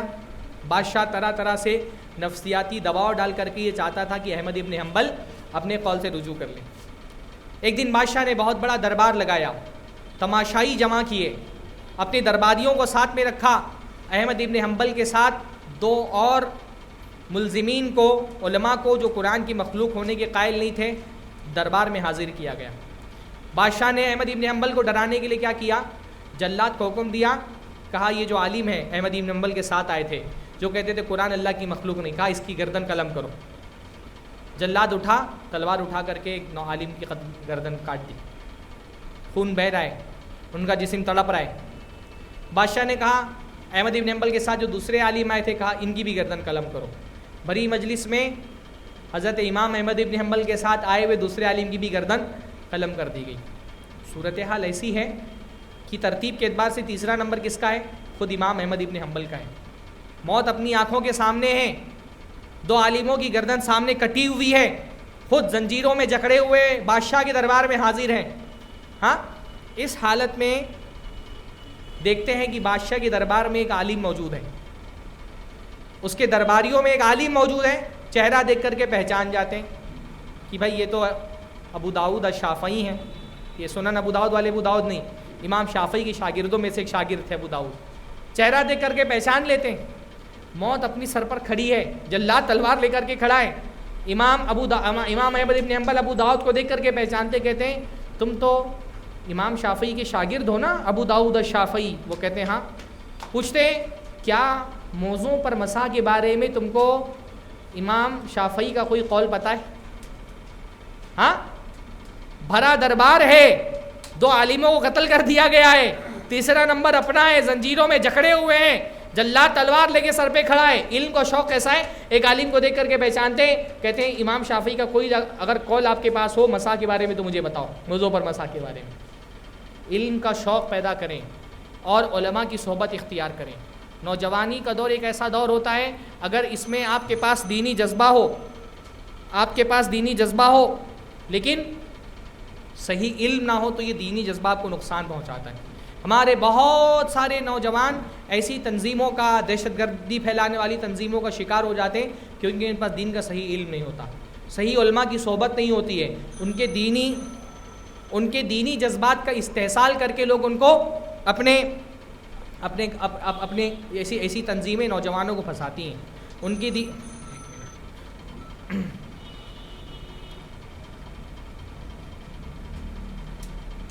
ایسی تنظیمیں نوجوانوں کا شکار کرتی ہیں دین کی جذبات کے، جن کے اندر ہوتی ہے پر صحیح علماء سے انہوں نے دین کا علم نہیں لیا ہوتا ہے، ان کو دہشت گردی کے راستے پہ ڈالتی ہے، خارجیت کے راستے پر ڈالتی ہے۔ تو اس لیے علماء کی صحبت اختیار کرنا بہت ضروری ہے۔ سلف کہا کرتے تھے کن عالما او متعلما او محبا للعلماء ولا تکن رابعا، کہ یا تو عالم بنو، علم حاصل کر کے لوگوں کو علم دو، یا متعلم بنو، طالب علم بن کر کے علم حاصل کرو۔ کچھ نہیں ہو سکتا، کن محبا للعلماء، علماء سے محبت کرنے والے بنو، ان کی مجلسوں میں بیٹھنے والے بنو، اپنے دلوں کا تزکیہ ان سے کراؤ، اپنے نفس کی تربیت ان سے کراؤ، ان سے دین کا منہج سیکھو۔ ولا تکن رابعا، چوتھا کچھ مت بنو۔ ہاں، اللہ کے نبی صلی اللہ علیہ وسلم نے اس لیے فرمایا الدنیا ملعونہ، دنیا پوری کی پوری لعنت زدہ ہے، الا ذکر اللہ، سوائے اللہ کے ذکر کے۔ ہاں، او عالم او متعلم، یا تو ایک بندہ عالم اور متعلم ہو۔ رحمت اللہ تعالیٰ کی یا تو اللہ کے ذکر میں ہے، یا تو علم میں ہے، یا تو علم حاصل کرنے میں ہے، یا تو علم پھیلانے میں۔ اللہ کی رحمت حاصل کرنا چاہتے ہیں، علماء کی صحبت اختیار کریں۔ جوانی میں اللہ تعالیٰ کی عبادت محبوب ہے، مسجدوں سے جڑیں. پیاری سب سے پیارا نوجوان وہ جو مسجد سے جڑا ہوا ہوتا ہے. ہاں، مسجد سے متعلق ہونا آپ کے عقیدے کی بھی اصلاح کرتا ہے. مسجدیں آپ کی ایمان کی بھی حفاظت کرتی ہیں. مسجدیں آپ کے اخلاق کی تربیت کرتی ہیں. مسجدیں آپ کو عبادت کا پابند بناتی ہیں. اپنے آپ کو مسجد سے جوڑ لیں. اللہ کے نبی صلی اللہ علیہ وسلم کے دور میں آپ دیکھیں گے جو کنوارے نوجوان ہوتے تھے صحابہ، ان کی صبح و شام مسجدوں میں گزرتی تھی. جن کے بیوی بچے نہیں ہوتے تھے وہ رات میں مسجدوں میں آ کر کے سوتے تھے. ہاں، بلکہ جن کی بیویاں ناراض بھی ہو جاتی تھی ان کو پناہ مسجد میں ملتی تھی. ہاں، حضرت اللہ کے نبی صلی اللہ علیہ وسلم ایک مرتبہ حضرت فاطمہ کے گھر گئے تو دیکھا کہ حضرت علی موجود نہیں ہے. تو پوچھا علی کہاں ہیں؟ تو فاطمہ نے کہا آج تو وہ جھگڑا ہو گیا ہمارے ان کے درمیان میں، اور وہ ناراض ہو کر کے باہر نکل گئے گھر سے. اللہ کے نبی صلی اللہ علیہ وسلم نے صحابہ سے کہا جاؤ ڈھونڈو ڈا کر کے کہاں ہے علی، دیکھو معلوم کرو مجھے بتاؤ. ایک صحابی ڈھونڈتے ہیں آ کر کے کہتے ہیں اللہ کے نبی صلی اللہ علیہ وسلم وہ تو مسجد نبوی میں سو رہے ہیں. اللہ کے نبی مسجد نبوی میں پہنچتے ہیں، دیکھتے ہیں حضرت علی سو رہے ہیں، آدھا چادر بچھا کر کے، آدھا جسم زمین پر ہے اور آدھا ان کی چادر پر یا جو چادر انہوں نے اوڑھی تھی اس پر تھا. تو اللہ کے نبی صلی اللہ علیہ وسلم ان کو اٹھاتے ہیں، کہتے ہیں قم یا ابا تراب، اے ابو تراب کھڑے ہو جاؤ، اور اپنے ہاتھ سے اللہ کے نبی صلی اللہ علیہ وسلم ان کے جسم پر لگی ہوئی مٹی صاف کرتے ہیں. اس لیے حضرت علی اس سے بہت پسند کرتے تھے کہ ان کو ابو تراب کہا جائے. ہاں، کیونکہ یہ لقب ان کو اللہ کے نبی صلی اللہ علیہ وسلم نے ایک انیت دی تھی. مسجد سے جڑ جائیں. نوجوان کا ٹھکانہ مسجد ہونا چاہیے. نوجوان اگر فری وقت ہے اس کا وَإِذَا فَرَغْتَ فَانْصَبْ وَإِلَىٰ رَبِّكَ فَارْغَب، جب بھی آپ فارغ ہو، کوئی کام آپ کا گھر کا نہیں ہے، آج ذمہ داریوں سے آپ آزاد ہیں، خاص طور پہ کنوارگی کی جو عمر ہوتی ہے اس میں بال بچوں کا بہت زیادہ ٹینشن نہیں ہے، آپ کا ایک ایک لمحہ اللہ کی عبادت میں گزرنا چاہیے، مسجد میں تلاوت میں گزرنا چاہیے، دروس اور اجتماعات کی مجلسوں میں گزرنا چاہیے، علماء کی صحبتوں میں گزرنا چاہیے. کوشش کریے کہ اپنا زیادہ سے زیادہ وقت مسجدوں کو دیں. کوشش کریے کہ مسجدوں کو سنواریں، بنائیں، مسجدوں کو اپنا مرکز بنا لیں، مسجد سے جڑ کر کے رہیں. نوجوان اگر کوشش کریں، مسجدوں کی کثرت اس لیے معاشرے کے اندر زیادہ ہونی چاہیے. یہ بہت افسوس کے ساتھ مجھے کہنا پڑتا ہے کہ آج مشرک کافر وہ ہماری مسجدوں کی قدر سمجھتے ہیں، اس لیے اس سرزمین سے مسجدوں کے خاتمے پر تلے ہوئے ہیں. ہم مسجدوں کی قدر نہیں سمجھتے، مسجدوں کی ویلیو نہیں سمجھتے. مسجد اقصیٰ سے لے کر کے بابری مسجد تک ہر مسجد کے خلاف ایک پروپیگنڈا کا شکار کیوں ہے؟ اس کے خلاف زبانیں کیوں کھلی ہوئی ہیں؟ کیونکہ جو دوسرے دین کے ماننے والے ہیں ان کو ہماری مسجد کی ویلیو پتہ ہے، ہم کو اپنی مسجد کی ویلیو نہیں پتہ ہے. مسجدیں صرف عبادت کرنے کی ایک جگہ نہیں ہیں، مسجدیں وہ چراغ ہیں جس سے پورے معاشرے میں روشنی پھیلتی ہے. مسجدیں انسانی معاشرے کا وہ قلب ہے جو پورے انسانی معاشرے کے اندر خون سپلائی کرتے ہیں. اچھا نوجوان وہ ہے قلبہ معلق بالمساجد، جس کا دل مسجد میں ہی لگا رہتا ہے. وہ جیسے ہی فارغ ہوتا ہے مسجد کا رخ کرتا ہے. اپنے آپ کو مسجدوں سے جوڑیں. اسی طرح سے نوجوانوں میں ہمارے بہت بڑا مسئلہ یہ ہے کہ ہمارا نوجوان وہ دین سے تو دور ہے ہی ہے، مسجدوں سے دور ہے ہی ہے، پر ہمارا نوجوان دنیا سے بھی دور ہے. یعنی دین ثواب کمانے کی کوئی للک نہیں ہے، وہ اپنی جگہ پر دنیا کمانے کے بھی جو ذوق ہونا چاہیے، جو شوق ہونا چاہیے. ایک ایمان والا بندہ دنیا اس لیے نہیں کماتا تاکہ پرتعیش زندگی گزارے. ایمان والا بندہ سوچتا ہے میں دنیا کماؤں تاکہ اس سے اپنے دین کو سنوار سکوں، مال کماؤں تاکہ اپنی کمیونٹی کو فائدہ پہنچا سکوں، پیسہ کماؤں تاکہ اس سے دعوت کے کام کو فروغ دوں. ہمارے نوجوان کا مسئلہ صرف یہ نہیں کہ وہ مسجد سے دور ہے، ہمارے نوجوان کا مسئلہ یہ ہے کہ وہ بازار سے بھی دور ہیں، علم نہیں حاصل کر رہے، 10ویں 12ویں کر رہے ڈراپ آؤٹ ہو جا رہے، ہاں اچھی تجارت نہیں کر رہے، کاروباری ذہن نہیں ہے، اچھی بڑی نوکریاں بھی نہیں کر رہے. میں تو یہ دیکھ رہا ہوں ممبئی کی صورتحال خاص طور پہ کہ نوجوانوں کے اندر کم سے کم ایک جوانی کی عمر اپنے آپ کو کھڑا کرنے کی، معاشی اعتبار سے خود کو مضبوط کرنے کی ہوتی ہے، وہ بھی شوق نہیں. یعنی اکانومی کے طور پہ فائنینشلی اپنے آپ کو مضبوط کرنے کی عمر بھی جوانی کی عمر ہوتی ہے نا. فائنینشلی اپنے آپ کو مضبوط کرنا بھی تو دین کے تقاضوں میں سے ایک تقاضا ہے. اللہ نے فرمایا المومن القوی خیر من مومن ضعیف، طاقتور مومن ضعیف مومن سے بہتر ہے. طاقت میں صرف جسمانی طاقت نہیں آتی، فائنینشلی طاقت بھی آتی. فائنینشلی اپنے آپ کو مضبوط کرنے کی عمر بھی جوانی کی عمر ہوتی ہے. ہمارا نوجوان پیسہ بھی نہیں کمانا چاہ رہا، آخرت نہیں کما رہا، یہ تو مسئلہ ہے ہی ہے. دنیا بھی نہیں کما رہا، کاروبار نہیں، تجارت نہیں، صحت نہیں، ہر چیز سے دور. ہمارے دین میں تو بھائی پیسہ کمانا ثواب کا کام ہے. ہاں ہمارے دین میں پیسے کی بہت اہمیت ہے. اللہ کے نبی صلی اللہ علیہ وسلم ایک مرتبہ اپنے صحابہ کے ساتھ بیٹھے ہوئے تھے. ایک صحابی سامنے سے گزرے، بڑے ہٹے کٹے، طاقتور، توانا، تندرست. تو دوسرے صحابہ نے کہا لو خرج فی سبیل اللہ اللہ کے نبی صلی اللہ علیہ وسلم کاش یہ بندہ اللہ کے راستے میں جہاد میں نکلا ہوتا تو کتنا اچھا ہوتا. ہاں جہاد کرتا تو دشمنوں کی صفیں الٹ پلٹ کر کے رکھ دیتا. اللہ کے نبی نے فرمایا لو خرجا یسعى علی ابویہ شیخین کبیرین فہو فی سبیل اللہ. اگر یہ نوجوان پیسہ کمانے کے لیے نکلا ہے تاکہ پیسہ کما کر کے اپنے بوڑھے ماں باپ کا سہارا بنے, ان کے نان و نفقہ کا بندوبست کرے, ان کا خرچ اٹھائے, ان کے علاج و معالجے کا انتظام کرے, یہ پیسہ کما کر کے اپنے بوڑھے ماں باپ کا سہارا بننا چاہتا ہے, اس کا پیسہ کمانا اللہ کی نظر میں جہاد ہے. پیسہ کمانے کا ثواب کتنا ہے؟ جہاد کا ثواب ہے.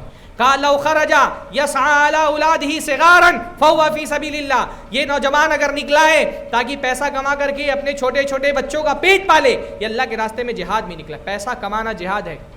فرمایا لو خرج يسعى على نفسه يعفها. اگر یہ نوجوان, اس کے ماں باپ کی ذمہ داری اس کے کندھوں پہ نہیں ہے, اس کے بچے نہیں ہیں چھوٹے ابھی, یہ پیسہ کما رہا ہے تاکہ اپنی ضرورت خود پوری کر سکے, کسی کے سامنے ہاتھ نہ پھیلائے, فرمایا یہ اللہ کے راستے میں جہاد میں نکلا ہے.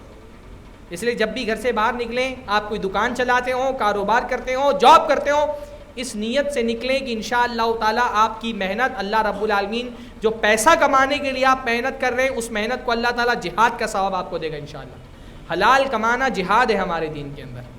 ہاں تو ہمارے نوجوان کا مسئلہ ہے وہ فری میں سب چاہتے ہیں, سب چیز اس کو فری میں چاہیے. ہاں شادی نہیں ہوئی, پوری تمنا لگا کے بیٹھا سسرال والوں سے. ہاں مسلمان فری کا خواہش مند نہیں ہوتا ہے میرے بھائی. ہاں کوئی کاروبار نہیں کر رہا, بیٹھے ہوئے ہیں, سسرال والوں سے پیسہ ملے گا کاروبار شروع کریں گے. ہاں گھر کا ایک سامان نہیں خریدا, بیٹھا ہوا ہے, شادی ہوگی بیوی لے کر کے آ جائے گی. ہاں یہ تو نوجوانوں کے مردانگی پر سب سے بڑا کلنک جہیز ہے. مسلمان فری کا خواہش مند نہیں ہوتا. ہاں اللہ کے نبی نے کیا فرمایا؟ بہترین مال وہ ہے جو آدمی اپنے ہاتھ سے کماتا ہے, بہترین لقمہ وہ ہے جو انسان کی اپنی قوت و توانائی کا ہوتا ہے. اللہ رب العالمین پسند کرتا ہے ایسے نوجوانوں کو جو اپنی محنت کی کمائی سے اپنا گھر چلاتے ہیں. اللہ رب العالمین نے اس لیے قرآن مجید کے اندر حلال کمانے والوں کا تذکرہ مجاہدوں کے ساتھ کیا ہے. ہاں اللہ تعالیٰ نے سورہ مدثر میں اللہ رب العالمین نے کہا کہ اللہ رب العالمین نماز میں تمہارے معاملے میں تخفیف کرتا ہے. تہجد کی نماز میں اللہ تعالیٰ جانتا ہے علم ان سیکون منکم مرضی, تم میں سے بہت سارے لوگ مریض ہیں, رات میں اٹھ کے نماز نہیں پڑھ سکتے. ہاں وآخرون یضربون فی الارض یبتغون من فضل اللہ, اور کچھ لوگ ایسے ہیں جو اللہ رب العالمین کا فضل تلاش کرنے کے لیے محنت کرتے ہیں. فضل کا مطلب کیا ہے؟ مال. قرآن مجید میں اللہ رب العالمین نے مال کو اپنا فضل کہا ہے. وآخرون یجاہدون فی سبیل اللہ, اور کچھ لوگ ہیں جو اللہ کے راستے میں جہاد کرتے ہیں. ہاں جہاد کرنے والوں کا ذکر محنت سے مال کمانے والوں کے ساتھ کیا گیا قرآن مجید کے اندر.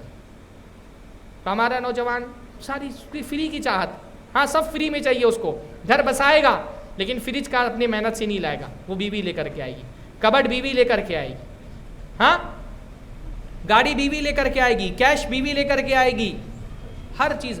آپ دیکھیے عبد الرحمن ابن عوف رضی اللہ تعالیٰ عنہ, اللہ کے نبی صلی اللہ علیہ وسلم کے بڑی عظیم صحابی ہیں. ہاں مدینہ پہنچے تو اللہ کے نبی نے عبد الرحمن ابن عوف کا بھائی چارہ کس سے کرایا تھا؟ انصار کے سعد ابن ربیع سے. ایسا ہی ہوا تھا نا, اللہ کے نبی نے انصار کے ایک آدمی کو مہاجر کے دو آدمیوں کو آپس میں بھائی بنا دیا تھا, ایک انصار کا ایک مہاجر کا, بعض مرتبہ ایک انصار ایک دو مہاجر. تو حضرت عبد الرحمن ابن عوف کا بھائی چارہ انصار کے سعد ابن ربیع سے ہوا تھا. سعد ابن ربیع مدینہ کے مالدار لوگوں میں سے تھے. عبد الرحمن ابن عوف سے انہوں نے کہا کہ آپ بتائیے آپ کو کیا چاہیے, میرا گھر ہے آدھا بانٹ دیتا ہوں, آدھا آپ لے لیجیے آدھا میرا ہوگا, کھیتی باڑی ہے آدھی آپ لے لیجیے آدھی میری ہوگی, میری بیویاں ہیں 4 ہیں 2 کو طلاق دے دوں گا آپ شادی کر لیں. سب کچھ فری میں مل رہا تھا. پر مومن بندہ فری کا خواہش مند نہیں ہوتا, اس کے اندر غیرت ہوتی ہے, اور غیرت کا تقاضا یہ ہوتا ہے میں اپنی محنت سے کماؤں گا. عبد الرحمن ابن عوف نے کہا مجھے فری کا کچھ نہیں چاہیے, آپ بس مجھے بازار کا راستہ بتا دیجئے, باقی میں اپنی ضرورت بھر کا خود کما لوں گا. بازار کا راستہ بتایا گیا, چھوٹا سا کاروبار انہوں نے شروع کیا, اللہ تعالیٰ نے برکت دی, نکاح بھی کر لیا. ولیمے میں انہوں نے مہر میں انہوں نے سونے کی کھجور کی گٹھلی کے برابر سونا اپنی بیوی کو مہر میں دیا. بہت اللہ نے نوازا, یہاں تک کہ عبد الرحمن ابن عوف کی جب وفات ہوئی, ان کی جائیداد تقسیم ہوئی. وفات کے وقت 4 عورتیں ان کے نکاح میں تھیں, 4 بیویاں تھیں ان کی. ہر بیوی کو سونا صرف 5-5 کلو ملا. صرف سونا 5-5 کلو ملا. آپ سوچیے کہ کتنا اللہ نے دولت سے نوازا ہے. جب بندہ سسرال والوں پہ ڈیپینڈ ہو جاتا ہے نا تو اللہ تعالیٰ بھی اس کو سسرال والوں کے حوالے کر دیتا ہے. جب بندہ سوچتا ہے میں اپنی محنت کا کماؤں گا تو اللہ تعالیٰ اس کو دیتا ہے. اپنی محنت قوت طاقت پر اعتبار کریے. یہ سسرال والوں پہ ایک ایک چیز پر ایک ایک چیز کے معاملے سسرال والوں پہ ڈیپینڈ ہے. ہاں کیا یہ انسان کی ایک مرد کی غیرت کے کو یہ قبول کرتے ہیں وہ جس بیڈ پہ سو رہا ہے بیوی کا دیا ہوا ہے. ہاں جو گھر میں کبڈ رکھا ہوا ہے بیوی لے کر کے آئی ہے. جس برتن میں کھانا کھا رہا ہے بیوی کا. جس گاڑی پہ سوار کر رہا ہے بیوی کا. جس چولہے پہ کھانا بن رہا ہے بیوی کا. شادی کے دن بیوی کے دیے ہوئے کپڑے پہن کے رکھا ہے. انڈر ویئر تک سسرال والے ہمارے یہاں دیتے. ہاں اب کیا ہے رواج, یو پی میں ایک بری جاتی ہے شادی سے پہلے دولہوں کی, اس میں انڈر ویئر اور رومال بھی دیتے ہیں سسرال والے. شرم نہیں آنی چاہیے ہم کو کہ ہم پورے طور پہ ڈیپینڈنس ہو کر کے رہ گئے. اچھا پیسہ کمانے کی للک, ایسا نہیں کہ پہلے پیسے کی چاہت نہیں ہے, حلال طریقے سے محنت کر کے نہیں کمانا چاہتے ہیں, حرام ذریعے سے جتنا آنا چاہ جائے. مجھے بہت سارے بھائیوں نے بتایا یہاں فشنگ کا کاروبار بہت چلتا ہے. ہاں ان کو پھنسا کر کے کال جھوٹے لگا کر کے نیشنل انٹرنیشنل لوگوں کے پیسے ٹھگ لیتے ہیں. ہاں واللہ میں پہلے مجھے تعجب ہوتا تھا اس بات پر, میں سوچتا تھا کہ اللہ تعالیٰ نے چور کی سزا اتنی بڑی کیوں رکھی ہے, ہاتھ کاٹنے کی. کبھی کبھی یہ احساس ہوتا ہے یار چوری کرتے ہوئے ہاتھ کاٹ دیا. پھر میں نے جب یہ فشنگ والوں کو دیکھا نا واللہ میرا ایمان بڑھ گیا کہ چوروں کی سزا ہاتھ کاٹنا ہی ہونا چاہیے. ہاں یہ لوگوں کو, معصوم لوگوں کو جن کی کوئی غلطی نہیں ہے, اللہ رب العالمین نے جن کا ایک مسلمان کا مال حرام کیا ہے, عام انسان کا مال اللہ تعالیٰ نے حرام کیا, جن کی کوئی غلطی نہیں. میری اپنی, میں اس کو رکھ دیجئے, ابھی موقع نہیں اس کا. میری اپنی سالی ہیں, بیوہ ہیں, 2 یتیم بچے ہیں ان کے. ہاں ایسے ہی کسی بندے نے کال کیا, کال کرنے کے بعد کچھ ان کو تفصیلات مانگا. وہ دیہات کی ہیں, اتنے زیادہ ان کی سمجھداری نہیں ہے. ان کے اکاؤنٹ سے تقریباً 25-30 ہزار روپیہ کاٹ لیا گیا. واللہ ایک بیوہ عورت کی آپ حالت سمجھ سکتے ہیں, جس کو 500 روپیہ 1000 روپیہ لوگ دیتے ہیں ہاں کہ کسی طرح سے اس کی مدد ہو جائے. 25-30 ہزار روپیہ اس کے اکاؤنٹ سے کسی فراڈی نے کاٹ لیا. کیا اللہ تعالیٰ اس کا حال کرے گا؟ ہاں ایسے لوگوں کی دل سے جو بددعا نکلتی ہے, ایسے لوگوں کے لیے ڈرنا چاہیے. اللہ کے نبی صلی اللہ علیہ وسلم نے فرمایا اتقی دعوت المظلوم, مظلوم کی بددعا سے بچو, وَإِن كَانَ كَافِرًا, اگرچہ وہ کافر ہی کیوں نہ ہو. مظلوم اگر کافر بھی ہے, یعنی کافر کی دعا اللہ تعالیٰ قبول نہیں کرتا, لیکن مظلوم اگر کافر بھی ہے اور اس نے بددعا کی, اللہ نے فرمایا لیس بینہ و بین اللہ حجاب, اس کے اور اللہ کے درمیان حجاب نہیں ہوتا ہے. یہ جن لوگوں کے پیسے فون کر کر کے لڑکے اڑا لے رہے ہیں, ہاں ساروں کو شارٹ کٹ ہی مارنا ہے. بھائی محنت کی کمائی سے پیسہ کماؤ. ہاں نوجوانوں کو میں دیکھ رہا ہوں محنت نہیں کرنی ہے, کیا کرنا ہے, ڈریم 11 پہ ٹیم بنانی ہے, جوا کھیلنا ہے اور جیت جانا ہے. ہاں یہ چھوٹا موٹا جرم ہے. جوا سود کی قسموں میں سے ایک قسم ہے نا, قمار جو ہے وہ کیا ہے, سود کی قسموں میں سے ایک قسم ہے. کیونکہ جوئے میں کیا ہوتا ہے, آپ 10 روپیہ لگاتے ہیں, بدلے میں آپ کو 1000 ملتا ہے. کم پیسہ دے کر کے زیادہ پیسہ لینا کیا ہے, سود ہی تو ہے. جوا سود کی قسموں میں سے ایک قسم ہے. اور سود کھانے والوں کے بارے میں جتنی سخت وعید آئی ہے قرآن مجید کے اندر, شرک کرنے والوں کے بارے میں بھی اتنی سخت وعید نہیں آئی. جو جملہ اللہ نے استعمال کیا, فَأَذَنُوا بِحَرْبٍ مِّنَ اللَّهِ وَرَسُولِهِ, اگر سود کھا رہے ہو اس سے توبہ نہیں کرتے, اللہ اور اس کے رسول کے ساتھ جنگ کرنے کے لیے تیار ہو جاؤ. چھوٹی سی بات ہے. ہاں پورے کبائر میں سے کوئی کبیرہ گناہ نہیں جس کے لیے اللہ نے یہ تعبیر استعمال کی ہو کہ سود کھانا, اللہ اس کے رسول کے ساتھ جنگ کرنا ہے. محنت کر کے پیسہ کمانے والا چٹنی روٹی بھی کھائے, اللہ رب العالمین اس میں برکت دیتا ہے. لیکن سود کے بارے میں اللہ نے کیا فرمایا, یمحق اللہ الربا, اللہ تعالیٰ سود کو مٹاتا ہے. اور سود کی بدترین شکل ہے جوا کھیلنا. میں دیکھ رہا ہوں ایسے تو محنت نہیں کرنا چاہتے, پڑھائی نہیں کرنا چاہتے, IAS IPS نہیں بننا چاہتے, لیکن ڈریم 11 میں ٹیم بنا کر کے کروڑوں جیتنے کی لالچ کرتے ہیں. ہاں اس بہکاوے میں بہت آسانی کے ساتھ آ جاتے ہیں. اور بڑے بڑے میں دیکھ رہا ہوں میڈیا انڈسٹری کے لوگ ان کو بڑھاوا دے رہے ہیں. مسلمان محنت کی پیسے کمائی کماتا ہے. اللہ کے نبی صلی اللہ علیہ وسلم نے فرمایا اللہ تعالیٰ کے بہترین لقمہ وہ ہے جو بندے نے اپنی محنت سے کمایا ہو. تو اپنی محنت کا کھاؤ, اور بہترین مال وہ ہے جو بندہ اپنی محنت سے کھاتا ہے. حضرت داؤد رضی اللہ, حضرت داؤد علیہ السلام اپنی محنت کی کمائی کماتے ہیں. ہاں اللہ تعالیٰ نے ان کے ہاتھ میں سونے کو نرم کر دیا تھا, تو وہ سونے اور حدادی کا کام کر کے کھاتے تھے. تو نوجوانوں میں یہ مسئلہ بہت بڑا مسئلہ ہے. جو نوجوان تھوڑا بہت محنت کر بھی رہے ہیں, پڑھ لیتے ہیں, کاروبار کر رہے ہیں, تجارت کر رہے ہیں, جاب کر رہے ہیں, ان کے ساتھ مسئلہ یہ ہے بہت بڑا کہ بعض مرتبہ دنیا کی ذمہ داریوں سے تو بہت ان کو حساسیت ہے اور بہت سینسیٹیو ہے, لیکن دین سے دور ہیں. ہاں بہت سارے نوجوان جن کو ہمارے معاشرے میں سلجھا ہوا نوجوان سمجھا جاتا ہے، ان کی زندگی میں دین نہیں ہے، دنیا پرست ہو چکے ہیں. یعنی ہمارے یہاں کامیاب آدمی وہ ہے جو زیادہ پیسہ کماتا ہے. یہ بھی بہت بڑا مسئلہ ہے. ہاں، کامیابی اصلاً دین کی کامیابی ہے. بندہ دنیا بھی کمائے تو اس کا ارادہ کیا ہونا چاہیے؟ اس دنیا کو کما کر کے میں اس سے اپنے دین کو سنواروں. صحابہ کرام نے دنیا کمائی، پر اس دنیا کے ذریعے سے انہوں نے کیا کیا؟ دین کی خدمت کی، جنت خریدی انہوں نے. قارون کو اس کی قوم والوں نے کیا کہا؟ وابتغی فیما آتاک اللہ الدار الآخرہ، اللہ تعالیٰ نے جو مال تم کو دیا ہے اس سے آخرت خریدو، جنت خریدو اللہ تعالیٰ کی. حضرت عثمان کو اللہ نے بہت مال سے نوازا، پر اس مال کا انہوں نے کیا کیا؟ ہاں، مال زندگی کی ضرورت ہے، اس کو ضرورت رہنے دو، زندگی کا مقصد مت بناؤ. بہت سارے نوجوان ایسے جن سے یہ شکایت نہیں ہے کہ وہ مال نہیں کما رہے ہیں، سنجیدہ ہیں، اپنی مالی ذمہ داریاں اٹھاتے ہیں، مال کما رہے ہیں، پر مال کو اپنی زندگی کا میں خدا بنا لیا. زندگی میں سارا مقصد بس مال کمانا رہ گیا ہے. جاب بہت محنت سے کر رہے ہیں، دکان بہت محنت سے چلا رہے ہیں، مائنڈ بہت بزنس والا ہے، لیکن دین کی طرف کوئی لگاؤ نہیں ہے. ایسی زندگی لعنت زدہ زندگی ہے جس زندگی کا مقصد مال کی کمانے کے علاوہ کچھ نہ ہو. اللہ کے نبی صلی اللہ علیہ وسلم نے ایسی زندگی سے پناہ مانگی ہے جس زندگی کا مقصد صرف مال کمانا ہو. اللہ کے نبی کی دعاؤں میں سے ایک دعا ہے وَلَا تَجْعَلِ الدُّنْيَا أَكْبَرَ هَمِّنَا، اللہ تعالیٰ دنیا کو ہماری زندگی کا سب سے بڑا مقصد مت بنانا. وَلَا مَبْلَغَ عِلْمِنَا، اور ہماری سارے علم کی پہنچ صرف دنیا تک محدود نہ رہے. ایسے نوجوان آپ کو ملیں گے، سنجیدہ ہے ماشاءاللہ، علم حاصل کیا ہے، کاروبار کر رہے ہیں، اچھے جاب پر لگے ہوئے ہیں، پر سارا مقصد بس دنیا کمانا. کیونکہ جدید دنیا نے کامیاب انسان کو جو ہم کو تصور دیا ہے، وہ کون کامیاب انسان ہے؟ جو زیادہ کماتا ہے تاکہ زیادہ چیزیں خرید کر کے زیادہ چیزیں کنزیوم کر سکے، ہے نا. ارننگ، بائنگ، کنزیومنگ، یہ سائیکل ہے. جدید دنیا میں ترقی یافتہ آدمی، کامیاب آدمی کون ہے؟ میں دیکھتا ہوں اس بیچ میں بہت سارے جو موٹیویشنل اسپیکرز ہیں، فیس بک پہ جو آج کل ریلز آتی ہیں موٹیویشنل، ہر موٹیویشنل اسپیکر یا ہر موٹیویشنل رائٹر کامیاب آدمی کا مثال پیش کرنا چاہتا ہے تو کس کو دیتا ہے مثال کے طور پہ؟ Elon Musk. ہاں، ایلون ماسک بطور مثال پیش کرتا ہے. اور وہ کیا ہے؟ مائکروسافٹ کا بانی بل گیٹس. ہاں، بل گیٹس کامیاب ہے، ایلون ماسک کامیاب ہے، اڈانی کامیاب ہے، امبانی کے تو قصیدے آج ہماری ٹی وی چینل والے پڑھ رہے ہیں. ہاں، کامیابی پیسہ کمانا کامیابی نہیں. پیسہ زندگی کی ضرورت ہے، اس کو زندگی کی ضرورت بناؤ، زندگی کا مقصد مت بنا لو. پیسے کی عبادت مت کرو. عبادت کرنا کس کو کہتے ہیں؟ اللہ کے نبی نے فرمایا تعیس عبد الدینار تعیس عبد الدرہم، درہم کا بندہ ہلاک ہو گیا، دینار کا بندہ ہلاک ہو گیا. درہم و دینار کا بندہ کن لوگوں کو کہا گیا؟ کیا وہ پیسہ سامنے رکھ کے درہم و دینار اس کی آرتی اتارتے تھے؟ نہیں. درہم و دینار کا بندہ ان کو کہا گیا جن کی زندگی کا مقصد سوائے پیسہ کمانے کے اور کچھ نہیں ہے. نہ دین سے کوئی مطلب، نہ عبادتوں سے کوئی مطلب، نہ دعوت سے کوئی مطلب. اللہ کے بندے جہنم میں جا رہے ہیں، ان کو جنت میں ڈالنے کی کوئی کوشش نہیں.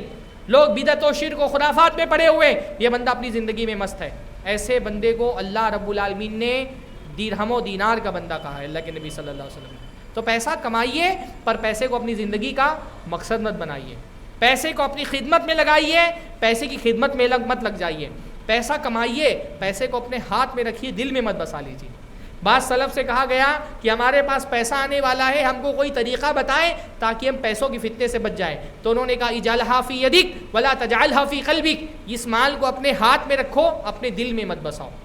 ہاں، دو نوجوانوں کے لیے یہ فتنہ بہت بڑا فتنہ ہے، مال کا فتنہ. اور یہ دونوں طرح کا فتنہ ہے. یہ فتنہ کبھی اس طرح سے بھی آتا ہے کہ بندہ حرام کمانا چاہتا ہے، کبھی حلال بھی کما رہا ہے لیکن کمانے کو ہی اپنی زندگی کا مقصد بنا لیا ہے، دنیا کے پیچھے دین کے علم کو، دین کی دعوت کو، عبادتوں کو بھول گیا ہے.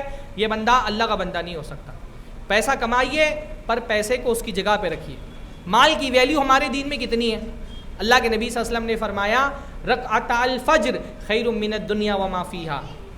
فجر کی جو 2 رکعت سنت ہوتی ہے، یہ دنیا اور دنیا کی ہر نعمت سے بہتر ہے. ساری دنیا کا مال ایک طرف رکھ دیا جائے، وہ 2 رکعت فجر کی سنت کی برابری نہیں کر سکتے. مال کو اعمال پہ ترجیح مت دیں.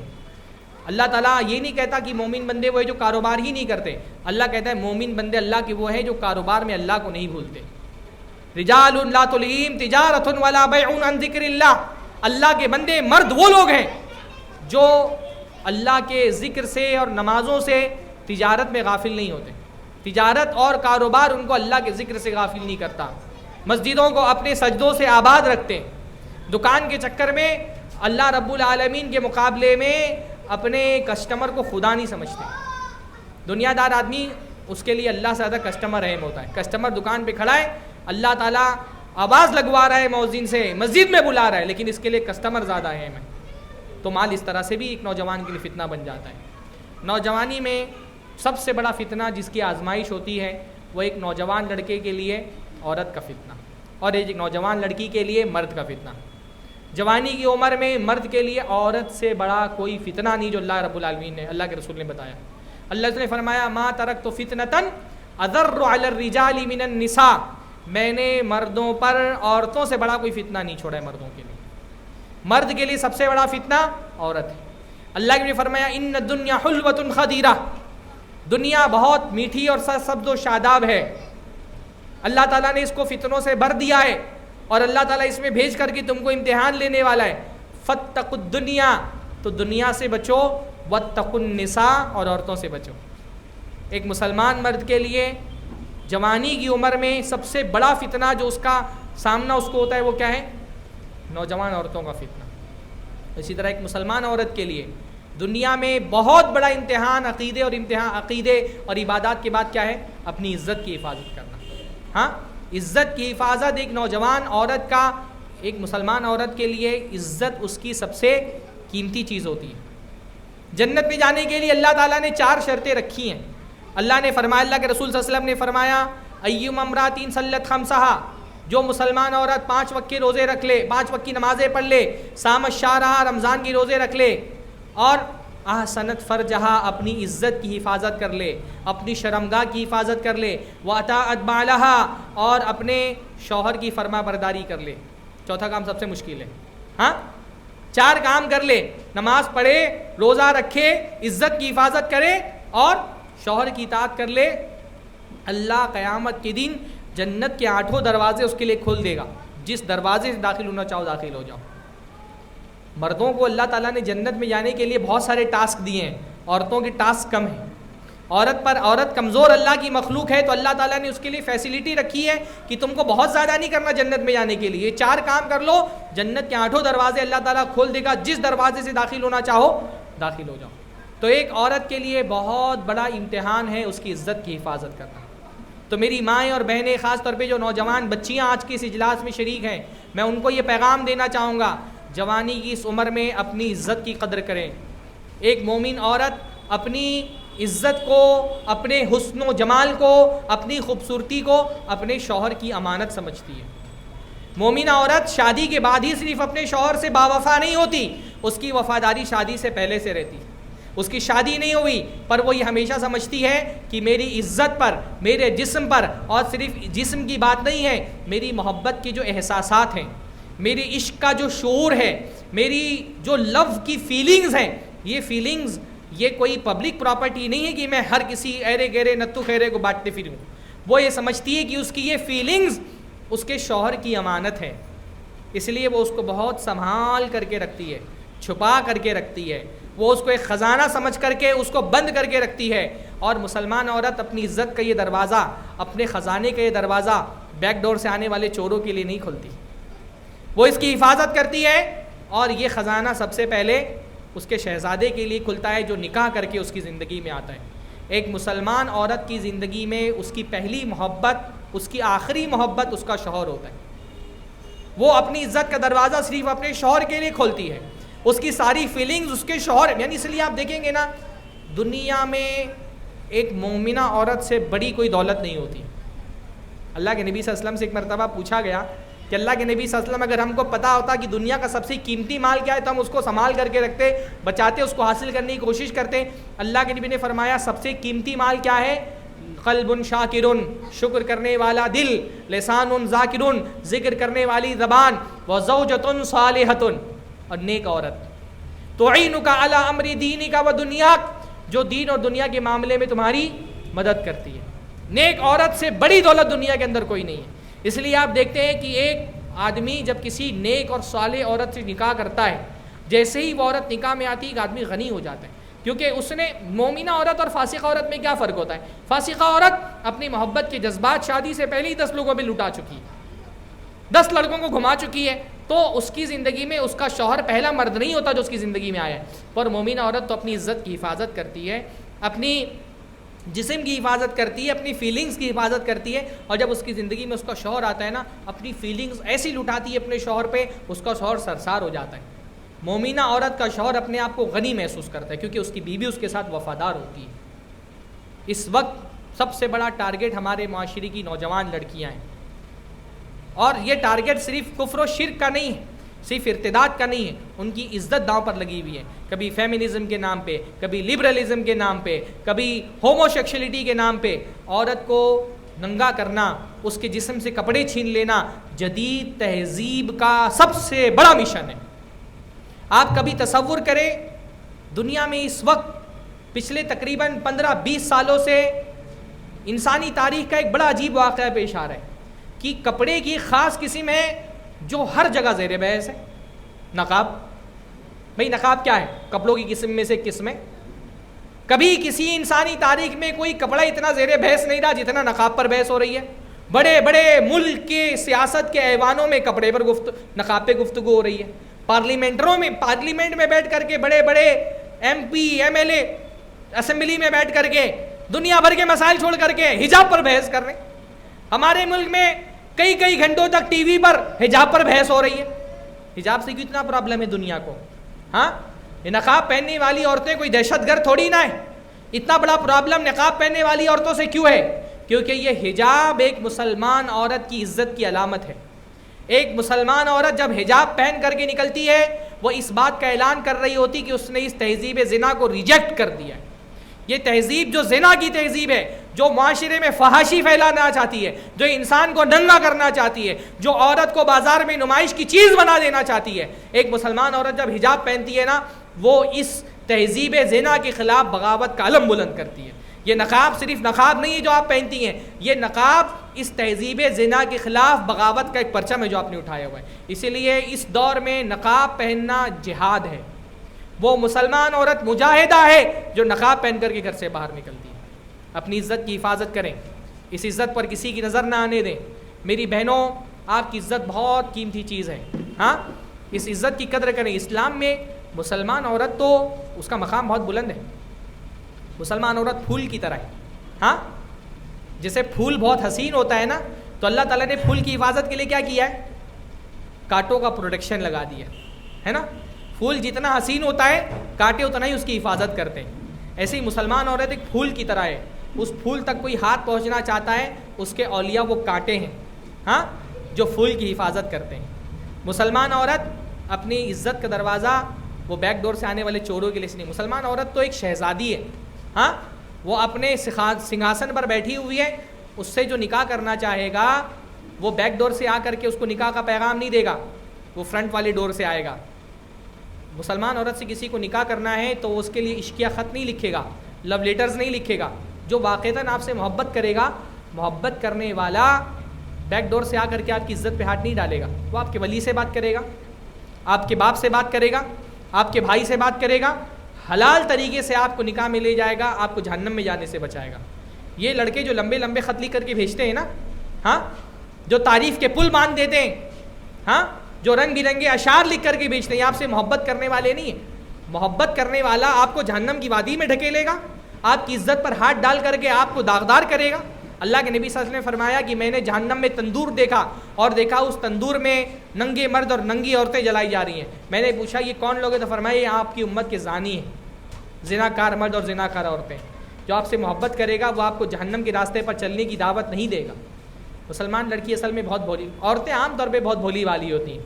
ہاں, شریف عورتیں خاص طور پہ بہت بھولی بھالی ہوتی ہیں, بہت آسانی سے جھانسے میں آ جاتی ہیں. تھوڑا سا کوئی تعریف کر دے پگھل جاتی ہیں, 4 اشعار لکھ کر کے بھیج دے تو ان کا دل مائل ہو جاتا ہے. اس لیے اللہ تعالیٰ نے اس کے ساتھ ولی کا پروٹیکشن کر کے رکھا ہوا ہے. تعریف کرنے والے لڑکوں کے بہکاوے میں مت آئیے. ہاں, یہ جھوٹی تعریفات ہوتی ہیں بھائی. ایک ہی لڑکا اس کو زنا کرنا ہے تو لمبی لمبی تعریف کے جملے لکھ کر کے لو لیٹر بھیجے گا. اسی اور لڑکی سے نکاح کرنا ہو تو اس لو لیٹر کی جگہ جہیز کی لسٹ لے لیتی ہے. ہاں, حلال طریقے سے نکاح کرنا ہے تو اتنا ہی لمبا جہیز کی لسٹ تھما دیتا ہے. حرام طریقے سے زنا کرنا ہے تو وہ لو لیٹر میں تبدیل ہو جاتا ہے. مسلمان عورت اپنی عزت کی حفاظت کرتی ہے. کم سے کم ہماری بہنوں, مجھ کو اس پر بہت افسوس ہوتا ہے, مسلمان بہنیں بہت ساری بعض مرتبہ اس قسم کے لڑکوں کے بہکاوے میں آ جاتی ہیں، اپنی عزت ان کے ہاتھوں سے خراب کرتی ہیں، بعض مرتبہ ان کے ساتھ بھاگ جاتی ہیں۔ کسی بھی لڑکی کا نکاح بغیر اس کے ولی کی اجازت کے نہیں ہوتا۔ اللہ کے نبی فرمایا لا نکاح الا بولی و شاہد عدل، نکاح نہیں ہوتا جب تک کہ ولی نہ ہو اور دو گواہ موجود نہ ہو۔ ولی اگر زندہ ہے، باپ زندہ ہے تو باپ کے علاوہ کوئی ولی نہیں بن سکتا، باپ زندہ نہیں ہے بھائی ولی بنے گا، جب تک کہ ولی زندہ ہے اس کی جگہ کوئی بھی دوسرا انسان نہیں لے سکتا، اور اگر اس ولی نے اجازت نہیں دی تو اس لڑکی کا نکاح نہیں ہو سکتا۔ نکاح ہوا باطل، فرمایا ایسا نکاح باطل ہے۔ ایسی عورت اگر بھاگ کر کے نکاح بھی کر لے تو وہ اپنے شوہر کے ساتھ نکاح میں نہیں ہے، اس کا شوہر جو بھی اس کے ساتھ کر رہا ہے وہ زنا ہے۔ کورٹ میرج میں گرچہ نکاح کر لیا پر شریعت کی نظر میں تو وہ نکاح نہیں ہے۔ شریعت نے کہا ہے کہ ایسا نکاح انویلڈ ہے جس میں ولی کی رضامندی نہ ہو، وہ نکاح نہیں، وہ زنا ہے، اس سے پیدا ہونے والے بچے حلال کے بچے نہیں۔ مسلمان لڑکی اتنا نہیں سوچتی، مجھے بہت افسوس ہوتا ہے، ایک انسان زندگی میں اپنی عزت کمانے کے لیے کتنی محنت کرتا ہے، ہاں زندگی بھر کی، بلکہ اس کے خاندان تک کی عزت ہوتی ہے۔ ایک لڑکی کسی کے ساتھ بھاگ جاتی ہے، بعض مرتبہ کسی کافر کے ساتھ بھاگ جا رہی ہے، اس کو اتنی پرواہ نہیں ہوتی ہے کہ اس کے باپ کے دل پہ کیا گزرے گی۔ باپ بیچارہ جس نے اتنی محبت سے 20-25 سال تک کے پال پوس کے بڑا کیا، لڑکی بھاگ جاتی کسی کے ساتھ، باپ معاشرے کو منہ دکھانے کے لائق نہیں رہ جاتا، چہرہ چھپاتا ہوا پھرتا ہے۔ کئی لڑکی کا ذکر آتا ہے شرمندہ ہو جاتا ہے۔ جس باپ کو اللہ تعالیٰ نے اتنا بڑا مقام دیا کہ آپ اس کو اف نہیں بول سکتی ہیں، اف بولیں گی کسی کام کا اس نے حکم دیا تو اس کو تکلیف ہوگی، اس کو اتنا بڑا اس کے دل پہ، اس کے جگر پہ زخم دے کر کے کسی کافر لڑکے کے ساتھ یا کسی مسلمان لڑکے کے ساتھ یا بھاگ جا رہی ہیں۔ تو مسلمان عورتوں کو یہ سمجھنا چاہیے کہ اس دور میں آپ کے لیے بہت بڑا امتحان ہے اپنی عزت کی حفاظت کرنا، عزت کی حفاظت کیجیے، اور لڑکوں کے لیے بھی بہت بڑا امتحان ہے، لڑکوں کے لیے تو اور بڑا امتحان ہے۔ لڑکی کی بات میں اس لیے زیادہ کر رہا ہوں، پہلے اس لیے میں نے کی کیونکہ جو زنا والا معاشرہ ہے، اس معاشرے میں اگر عورت اپنے آپ کو پروٹیکشن کر لینا تو معاشرہ بچ جائے گا۔ قرآن مجید میں ایک تعبیر آپ دیکھیے، عام طور پہ کسی مرد اور عورت کا دونوں کا ذکر جہاں ایک ساتھ آتا ہے، مردوں کا ذکر پہلے آتا ہے، عورتوں کا ذکر بعد میں آتا ہے نا۔ السارق والسارقۃ فاقطعوا ایدیہما، چوری کرنے والا مرد اور چوری کرنے والی عورت کا ہاتھ کاٹ دو، ہاں۔ اسی طرح سے بہت سارے مقامات پہ آپ دیکھیں گے مرد کا ذکر پہلے آیا، جہاں زنا کی بات ہوئی وہاں مرد کا ذکر پہلے نہیں آیا، وہاں عورت کا ذکر پہلے آیا۔ الزانیۃ والزانی، زانیہ عورت اور زانی مرد، فجلدوا کل واحد منہما 100 جلدہ، دونوں کو 100 کوڑے لگاؤ۔ ایک معاشرے کو زنا سے بچانا ہے تو ایک عورت کی بڑی ذمہ داری بڑی ہو جاتی ہے۔ عورت اگر اپنی پروٹیکشن کو مضبوط کر کے رکھے کوئی مرد اس تک کے نہیں پہنچ سکتا۔ باقی مردوں کے لیے بھی دنیا میں سب سے بڑا امتحان، اللہ نے فرمایا ما ترکت فتنۃ اضر علی الرجال من النساء، میں نے کوئی فتنہ مردوں کے لیے عورت سے بڑا نہیں چھوڑا، اور اس فتنے کا سب سے بڑا مرحلہ جس میں بندے کا امتحان ہوتا ہے وہ جوانی کا دور ہوتا ہے، خاص طور پہ کنوارگی کا دور ہوتا ہے، جب بندے کے پاس کوئی نکاح کے طور پہ آپشن نہیں موجود ہے۔ شریعت ہماری تو الحمدللہ اتنی پاکیزہ شریعت ہے کہ ہماری شریعت نے شہوت سے منع نہیں فرمایا، شہوت کو کوئی عیب نہیں قرار دیا، لیکن اس شہوت کو پورا کرنا ہے نکاح کرو، ایک نکاح کرو، اس سے نہیں ضرورت پوری ہو رہی 2 کر لو، 3 کر لو، 4 کر لو، حرام کی طرف مت جاؤ۔ شریعت نے اتنا آسانی رکھی ہے، سہولتیں رکھی ہیں، حلال میں اتنی وسعت رکھی گئی ہے، کیوں؟ تاکہ معاشرے کو حرام سے بچایا جا سکے۔ یہ جو دور جوانی کا ہوتا ہے، اس دور میں سب سے بڑا امتحان ایک مرد کے لیے بھی ہوتا ہے اپنی عزت کی حفاظت کرنا، خاص طور پہ تنہائی کے وقت میں۔ اللہ کے نبی صلی اللہ علیہ وسلم نے فرمایا قیامت کے دن ایسے لوگ آئیں گے، تمہاری چمڑی کے ہوں گے، تمہاری زبان بول رہے ہوں گے، قرآن پڑھنے والے ہوں گے، دیندار ہوں گے بظاہر، لیکن جہنم میں ڈالے جائیں گے۔ نیکیاں لے کر کے آئیں گے پہاڑوں کے معنی، لیکن جہنم میں چلے جائیں گے۔ اللہ کے نبی صلی اللہ علیہ وسلم سے پوچھا گیا اللہ کے نبی کیوں جہنم میں جائیں گے؟ فرمایا اذا خلو بی محارم اللہ انتہکوہا، یہ ایسے لوگ تھے جب تنہائی میں ہوتے تھے تو اللہ کی حرمتوں کو پامال کر دیتے تھے۔ بظاہر مجلس میں بہت نیک دیندار بننے والے، جیسے ہی تنہائی میں جاتے تھے اللہ کی حرمتوں کو پامال کرنے والے لوگ تھے۔ تو کسی شاعر نے کہا نا بہت آسان ہے یاروں میں معاذ اللہ کہہ دینا، بہت مشکل ہے خلوت میں میں گلگوں سے بچ جانا۔ ہاں، دوستوں کی مجلس میں بول دینا معاذ اللہ بہت آسان ہے، اصل وہ نہیں جو آپ مجلس میں ہوتے ہیں، اصلی آپ وہ ہیں جب آپ تنہائی میں ہوتے ہیں۔ ایک مسلمان کو اپنی عزت کی حفاظت کب کرنی ہے؟ جب تنہائی میں کوئی زلیخا اس کو دعوت دے رہی ہو زنا کی۔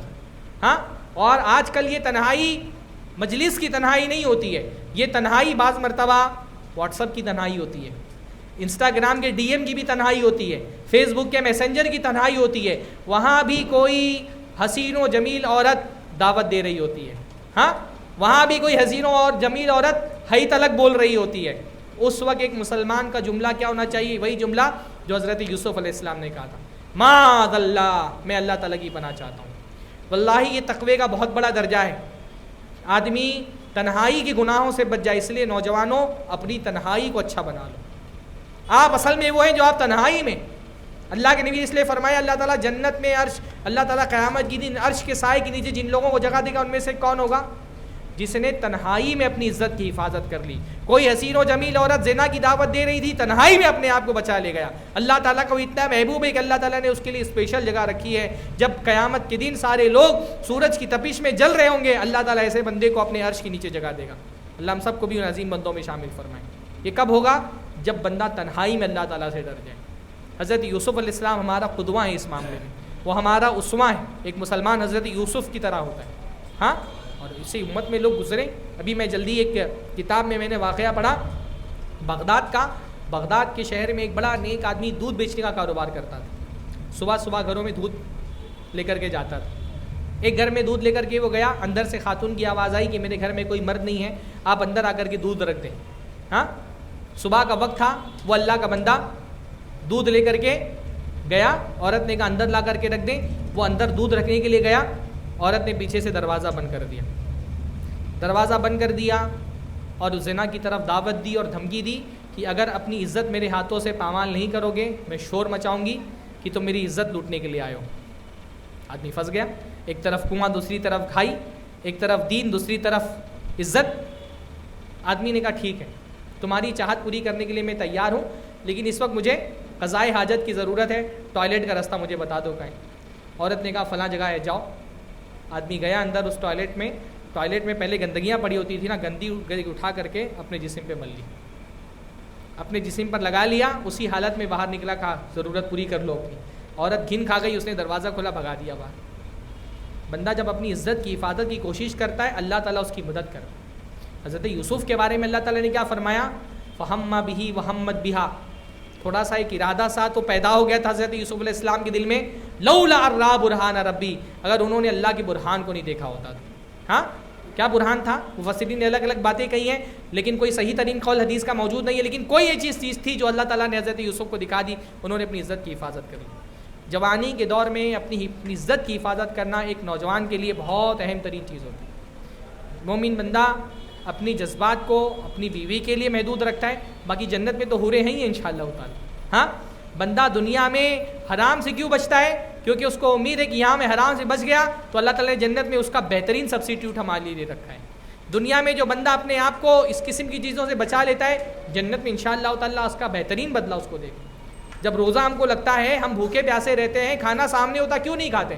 کہ ہم کو امید ہوتی کہ انشاءاللہ تعالیٰ بس یہ مغرب تک کا وقت ہے, ادھر مغرب کی اذان ہوگی, ادھر ساری نعمتیں میسر ہو جائیں گی. مومن بندہ دنیا کو بھی روزہ سمجھ کر کے گزارتا ہے, ہاں, کہ یہاں پر صبر کر لے, حرام کی طرف نہ جائے. پھر جیسے ہی زندگی کا سورج ڈھلے گا انشاءاللہ جنت میں اللہ تعالیٰ نے ایسی حسین عورتیں رکھی ہیں کہ ان کے سامنے ان عورتوں کی کوئی حیثیت ہی نہیں. ہاں, تو ایمان والے بندے کے لیے دنیا میں اپنی عزت کی حفاظت بہت ضروری چیز ہے, خاص طور پہ نوجوانوں کے لیے عزت کی حفاظت بہت بڑی چیز ہے. آخر میں ایک بات یہ کہ بھائی مسلمان اور آدمی کے لیے اس ان ایام میں آخری بات کرتا ہوں میں, نشہ آور چیزوں سے خود کو بچانا بہت ضروری ہے نا.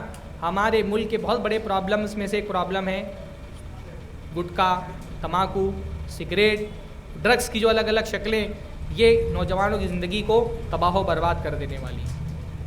دوسری جو نشہ آور چیزیں ہیں دنیا میں ہر آدمی کہتا ہے بھائی نشہ ایک ایسی چیز ہے جس کو ہندو, کافر, مسلمان, بدھسٹ, عیسائی سب کوئی اس کو حرام کہتے ہیں. حتیٰ کہ جو کمپنی سگریٹ بناتی ہے وہ بھی کہتی ہے سگریٹ مت پیو.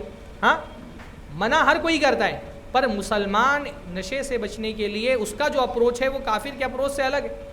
کافر آپ کو بولے گا نشہ مت کرو تو آپ کو دنیاوی نقصانات بتائے گا. ہم ایک مسلمان ہونے کی حیثیت سے نشہ آور چیزوں سے بچنے کے لیے ہمارے لیے یہی دلیل کافی کہ اللہ نے اس کو حرام کیا ہے. ہاں, اگر وہ فائدے مند بھی ہے, سگریٹ پینے کا بہت فائدہ ہوتا ہے, صحت کے لیے فائدے مند ہوتی, لیکن اللہ نے حرام کیا ہے, تو کیا ہم اس کو کھا سکتے ہیں, پی سکتے ہیں؟ نہیں. مومن بندے کے لیے یہ اپروچ کافی ہے کہ میرے رب نے جو چیز حرام کر دی میں اس سے اپنے آپ کو بچاؤں گا، گرچہ وہ فائدے مند ہی کیوں نہ ہو، اس کے نقصانات اپنی جگہ پر حرام ہے نا، سگریٹ حرام ہے، تمباکو حرام ہے، تمباکو سے بننے والے سارے پروڈکٹ شرعی حکم اس کا کیا ہے، وہ حرام ہے، کیونکہ وہ نشہ آور ہے۔ اللہ کے نبی نے فرمایا ما اسکر کثیرہ فقلیلہ حرام، جس کی زیادہ مقدار نشہ آور ہو اس کی کم مقدار بھی حرام ہے۔ کل مسکرین حرام، ہر نشہ آور چیز حرام ہے، وہ نشہ اس لیے حرام ہے، وہ صحت کو نقصان پہنچاتی اس لیے حرام ہے۔ قیامت کے دن اللہ رب العالمین نعمتوں میں سب سے پہلے صحت کی نعمت کے بارے میں سوال کرے گا۔ حدیث میں آتا ہے نعمتوں میں دو نعمتوں کے بارے میں سب سے پہلے سوال ہوگا، پانی کی نعمت اور صحت کی نعمت۔ اللہ تعالیٰ پوچھے گا ہم نے تمہارا جسم صحیح سلامت رکھا تھا، اس کو خراب کیوں کیا؟ اللہ تعالیٰ نے صاف دانت دیے تھے، تمباکو کھا کر کے اس کو سڑا لیا، لیور خراب کر دیا، یہ اللہ کی نعمت ہے کہ نہیں ہے؟ قیامت کے دن اس نعمت کے بارے میں سوال ہوگا اللہ سے۔ ہاں، اللہ تعالیٰ نے فرمایا لَتُسْأَلُنَّ يَوْمَئِذٍ عَنِ النَّعِيمِ، قیامت کے دن اللہ تعالیٰ تم سے ان نعمتوں کے بارے میں پوچھے۔ بھائی ان چیزوں کے حرام ہونے کی علماء نے ایک بڑی زبردست دلیل دی ہے، اور وہ دلیل یہ ہے کہ شریعت میں ہر خبیث چیز حرام ہے، اور اس بات پہ ساری انسانیت کا اتفاق ہے کہ تمباکو، سگریٹ، گٹکا، بیڑی، تمباکو سے بننے والی ساری اشیاء کیا ہیں؟ خبیث ہیں، طیب نہیں، یہ کوئی اچھی چیز نہیں۔ کیا اچھی چیزیں؟ ہاں بھائی طیب چیز تو آپ چاہتے ہیں خود بھی کھائیں، اپنے گھر والوں کو بھی کھلائیں۔ آپ اگر گھر جاتے ہیں اور 1 کلو سیب خریدتے ہیں تو 1 کلو اپنے گھر والوں کے لیے بھی خریدتے ہیں نا، کہ اکیلے خریدتے ہیں کھانے کے لیے؟ ہاں، آپ اپنے لیے اپنے گھر والوں کے لیے آم خریدتے ہیں تو اپنے لیے اپنے گھر والوں کے لیے، مٹھائی خریدتے ہیں تو اپنے لیے اپنے گھر والوں کے لیے۔ کبھی ایسا بھی ہوتا ہے کہ باپ سگریٹ خرید رہا ہے تو سوچتا ہے ایک سگریٹ کا پیکٹ اپنے بیٹے کے لیے بھی خرید لوں، ہاں بیوی کو کے لیے بھی ایک پیکٹ خرید لوں۔ اگر یہ کوئی اچھی چیز ہے تو آدمی کیا چاہے گا؟ بھائی اچھی چیزیں تو ہم چاہتے ہیں جس طرح ہم اس کا لطف اٹھاتے ہیں ہمارے بیوی بچے بھی اس کا لطف اٹھائیں۔ کبھی آپ نے کسی باپ کو دیکھا ہے جو اپنے بیٹے کے لیے بھی سگریٹ؟ ہاں، یہ طیب چیز نہیں ہے، ہمارا نیچر، ہماری فطرت اس بات کی گواہی دیتی ہے یہ چیزیں خبیث ہیں، گندی ہیں، کبھی ہم اپنی فیملی والوں کے لیے اس کو پسند نہیں کرتے۔ آدمی خود سگریٹ پیتا ہے لیکن اگر اپنے بچے کو سگریٹ پیتا ہوا دیکھے تو پٹائی کر دے گا اسے۔ بھائی آپ دیکھیے، آپ طیب چیزوں کے معاملے میں کیا جو طیب چیزیں اگر آپ کو طیب جگہ پر دی جائیں تو آپ اس کو کھاتے ہیں۔ مسجد میں بیٹھے ہو بریانی بنا کے دی جائے تو کھائیں گے نا؟ ہاں، یہ نہیں کھائیں گے۔ کیوں؟ مسجد ایک طیب جگہ ہے، اور طیب جگہ پر اگر کوئی طیب کھانا دیا جائے تو آپ اس کو پسند کرتے ہیں کھانا۔ پر نشے کا کتنا بھی بڑا عادی کیوں نہ ہو، کیا اس بات کو پسند کرتا ہے کہ مسجد میں بیٹھ کے سگریٹ پیے یا گٹکا کھائے یا تمباکو کھائے؟ کیوں؟ آپ کو پتہ ہے مسجد ایک طیب جگہ ہے، طیب جگہ پر خبیث چیزوں کا سیون نہیں کیا جاتا۔ ہر انسان کی فطرت میں یہ بات ہے۔ اور بیت الخلاء میں بیٹھ کر کے اگر آپ کو بریانی دی جائے تو نہیں کھائیں گے؟ آپ کو پتہ ہے کہ بیت الخلاء ایک گندی جگہ ہے، گندی جگہ پر پاک چیزیں نہیں کھائی جاتی، لیکن سگریٹ پینے والوں اور گٹکا کھانے والوں کی سب سے محبوب جگہ کون سی ہے؟ بیت الخلاء۔ بعض لوگوں کو تو اترتا نہیں ہے بغیر کھائے۔ ہاں، آپ کی نفس میں یہ بات ہے نا کہ یہ خبیث ہے، اس لیے خبیث جگہ پر جہاں پر آپ دعا پڑھتے ہیں اللہم انی اعوذ بک من الخبث والخبائث، وہاں آپ کی طبیعت کیسے گوارا کر لیتی کہ آپ سگریٹ پی لیتے ہیں، وہاں جا کر کے گٹکا کھا لیتے ہیں؟ کیونکہ آپ کی نفس میں پتہ ہے جگہ گندی ہے اور شے بھی گندی ہے۔ جو چیز انسان کی فطرت گواہی دے رہی ہو، جو چیز گندی ہے اس کو آپ اس کا سیون کیسے کر سکتے ہیں؟ ہاں، اپنی نفس کو اس سے بچائیے، خاص طور پہ سگریٹ سے۔ میں اپنے بچوں سے بار بار یہ بات بولتا ہوں، میرے بچے ابھی 10 12 13 سال کے ہیں، میں بیٹوں سے یہ بولتا ہوں بیٹا زندگی میں پہلی سگریٹ کبھی نہیں پینا۔ سگریٹ جو ہے وہ ایلیویٹر کی، ہمارے یہاں بھی کچھ نوجوان بچے دکھ رہے ہیں نا، ان کے لیے بول رہا ہوں، پہلی سگریٹ انسان بہتر ہے، پہلی سگریٹ جو ہے نا وہ کبھی بھی انسان چاہت میں نہیں پیتا ہے، تجربہ کرنے کے لیے پی لیتا ہے۔ ہاں، خاص طور پہ جو سگریٹ کی تمباکو کی مارکیٹنگ ہوتی ہے، اس مارکیٹنگ کے جھانسے میں آ جاتا ہے نا۔ مارکیٹنگ کا پاور بہت، ایڈورٹائزمنٹ کمپنیوں کا پاور بہت اسٹرانگ ہوتا ہے، وہ ذہنوں کو ایسا قبضہ کر لیتے ہیں کہ انسان سمجھ نہیں پاتا۔ سگریٹ بہت اچھی چیز نہیں ہے، پر اس کی مارکیٹنگ ایسی کی گئی ہے کہ بڑی بڑی شخصیتوں کو دکھایا گیا کہ سگریٹ پی رہے ہیں۔ ہاں، تو سگریٹ پیتے ہوئے ان کو دکھاتے ہیں تو ایسا لگتا ہے سگریٹ پینے سے انسان کی شخصیت میں کوئی ایک ٹھہراؤ ہو جاتا ہے بڑا، حالانکہ سگریٹ میں سے کوئی ایڈورٹائزمنٹ کمپنیوں کا سحر بہت خطرناک ہوتا ہے نا، ان کا جادو سر پہ چڑھ کے بولتا ہے۔ بھائی تھمس اپ پینے سے کچھ طوفانی کرنے کی طاقت نہیں آتی، ہاں، ایڈورٹائزمنٹ ایسی کر، مینٹوس کھانے سے دماغ کی بتی نہیں جلتی، ہاں، لیکن یہ ایڈورٹائزمنٹ کمپنیاں جو ہے نا وہ ذہن ایسا بنا دیتی ہے، لڑکا نوجوان ہے اس کو ابھی عادت نہیں لگی ہے، لیکن کیونکہ اس نے فلموں میں ٹی وی میں ایڈورٹائزمنٹ میں دیکھا ہے ہیرو کو سگریٹ پلا رہے ہیں، کوئی پاورفل شخصیت کو سگریٹ پلا رہے ہیں، تو اس شوق میں سگریٹ پی لیتا ہے۔ پہلا سگریٹ ایلیویٹر کی طرح ہوتا ہے، ہاں، ایلیویٹر میں ایک قدم آپ نے رکھ لیا نا، پھر آپ خود بخود اوپر پہنچ جاتے ہیں. ساری برائیوں کی جڑ سگریٹ ہوتی ہے، اور سگریٹ کی جڑ ہوتی ہے پہلی سگریٹ. اور زندگی میں کبھی بھی پہلی سگریٹ نہیں پینا. اس کے کیا دوائی ہوں گے؟ آپ کو کوئی نشہ نہیں ہے. سگریٹ کی طرف کون بلائے گا آپ کو؟ دوست لوگ بولیں گے پی کر کے دیکھو کیسا ہوتا ہے. ایکسپیریمنٹ کرنے کے لیے بھی نہیں پینا ہے نا، وعدہ کرتے ہو. پہلی سگریٹ انشاءاللہ زندگی میں کبھی نہیں پیو گے. جو پی رہے ہیں وہ چھوڑ دیں، وہ الگ بات ہے. جو نوجوان ہمارے کیونکہ آپ عام طور پہ چرسیوں کو دیکھیں گے جتنے بھی ہیں نا، ان کی زندگی میں نشے کا آغاز سگریٹ سے ہی ہوتا ہے.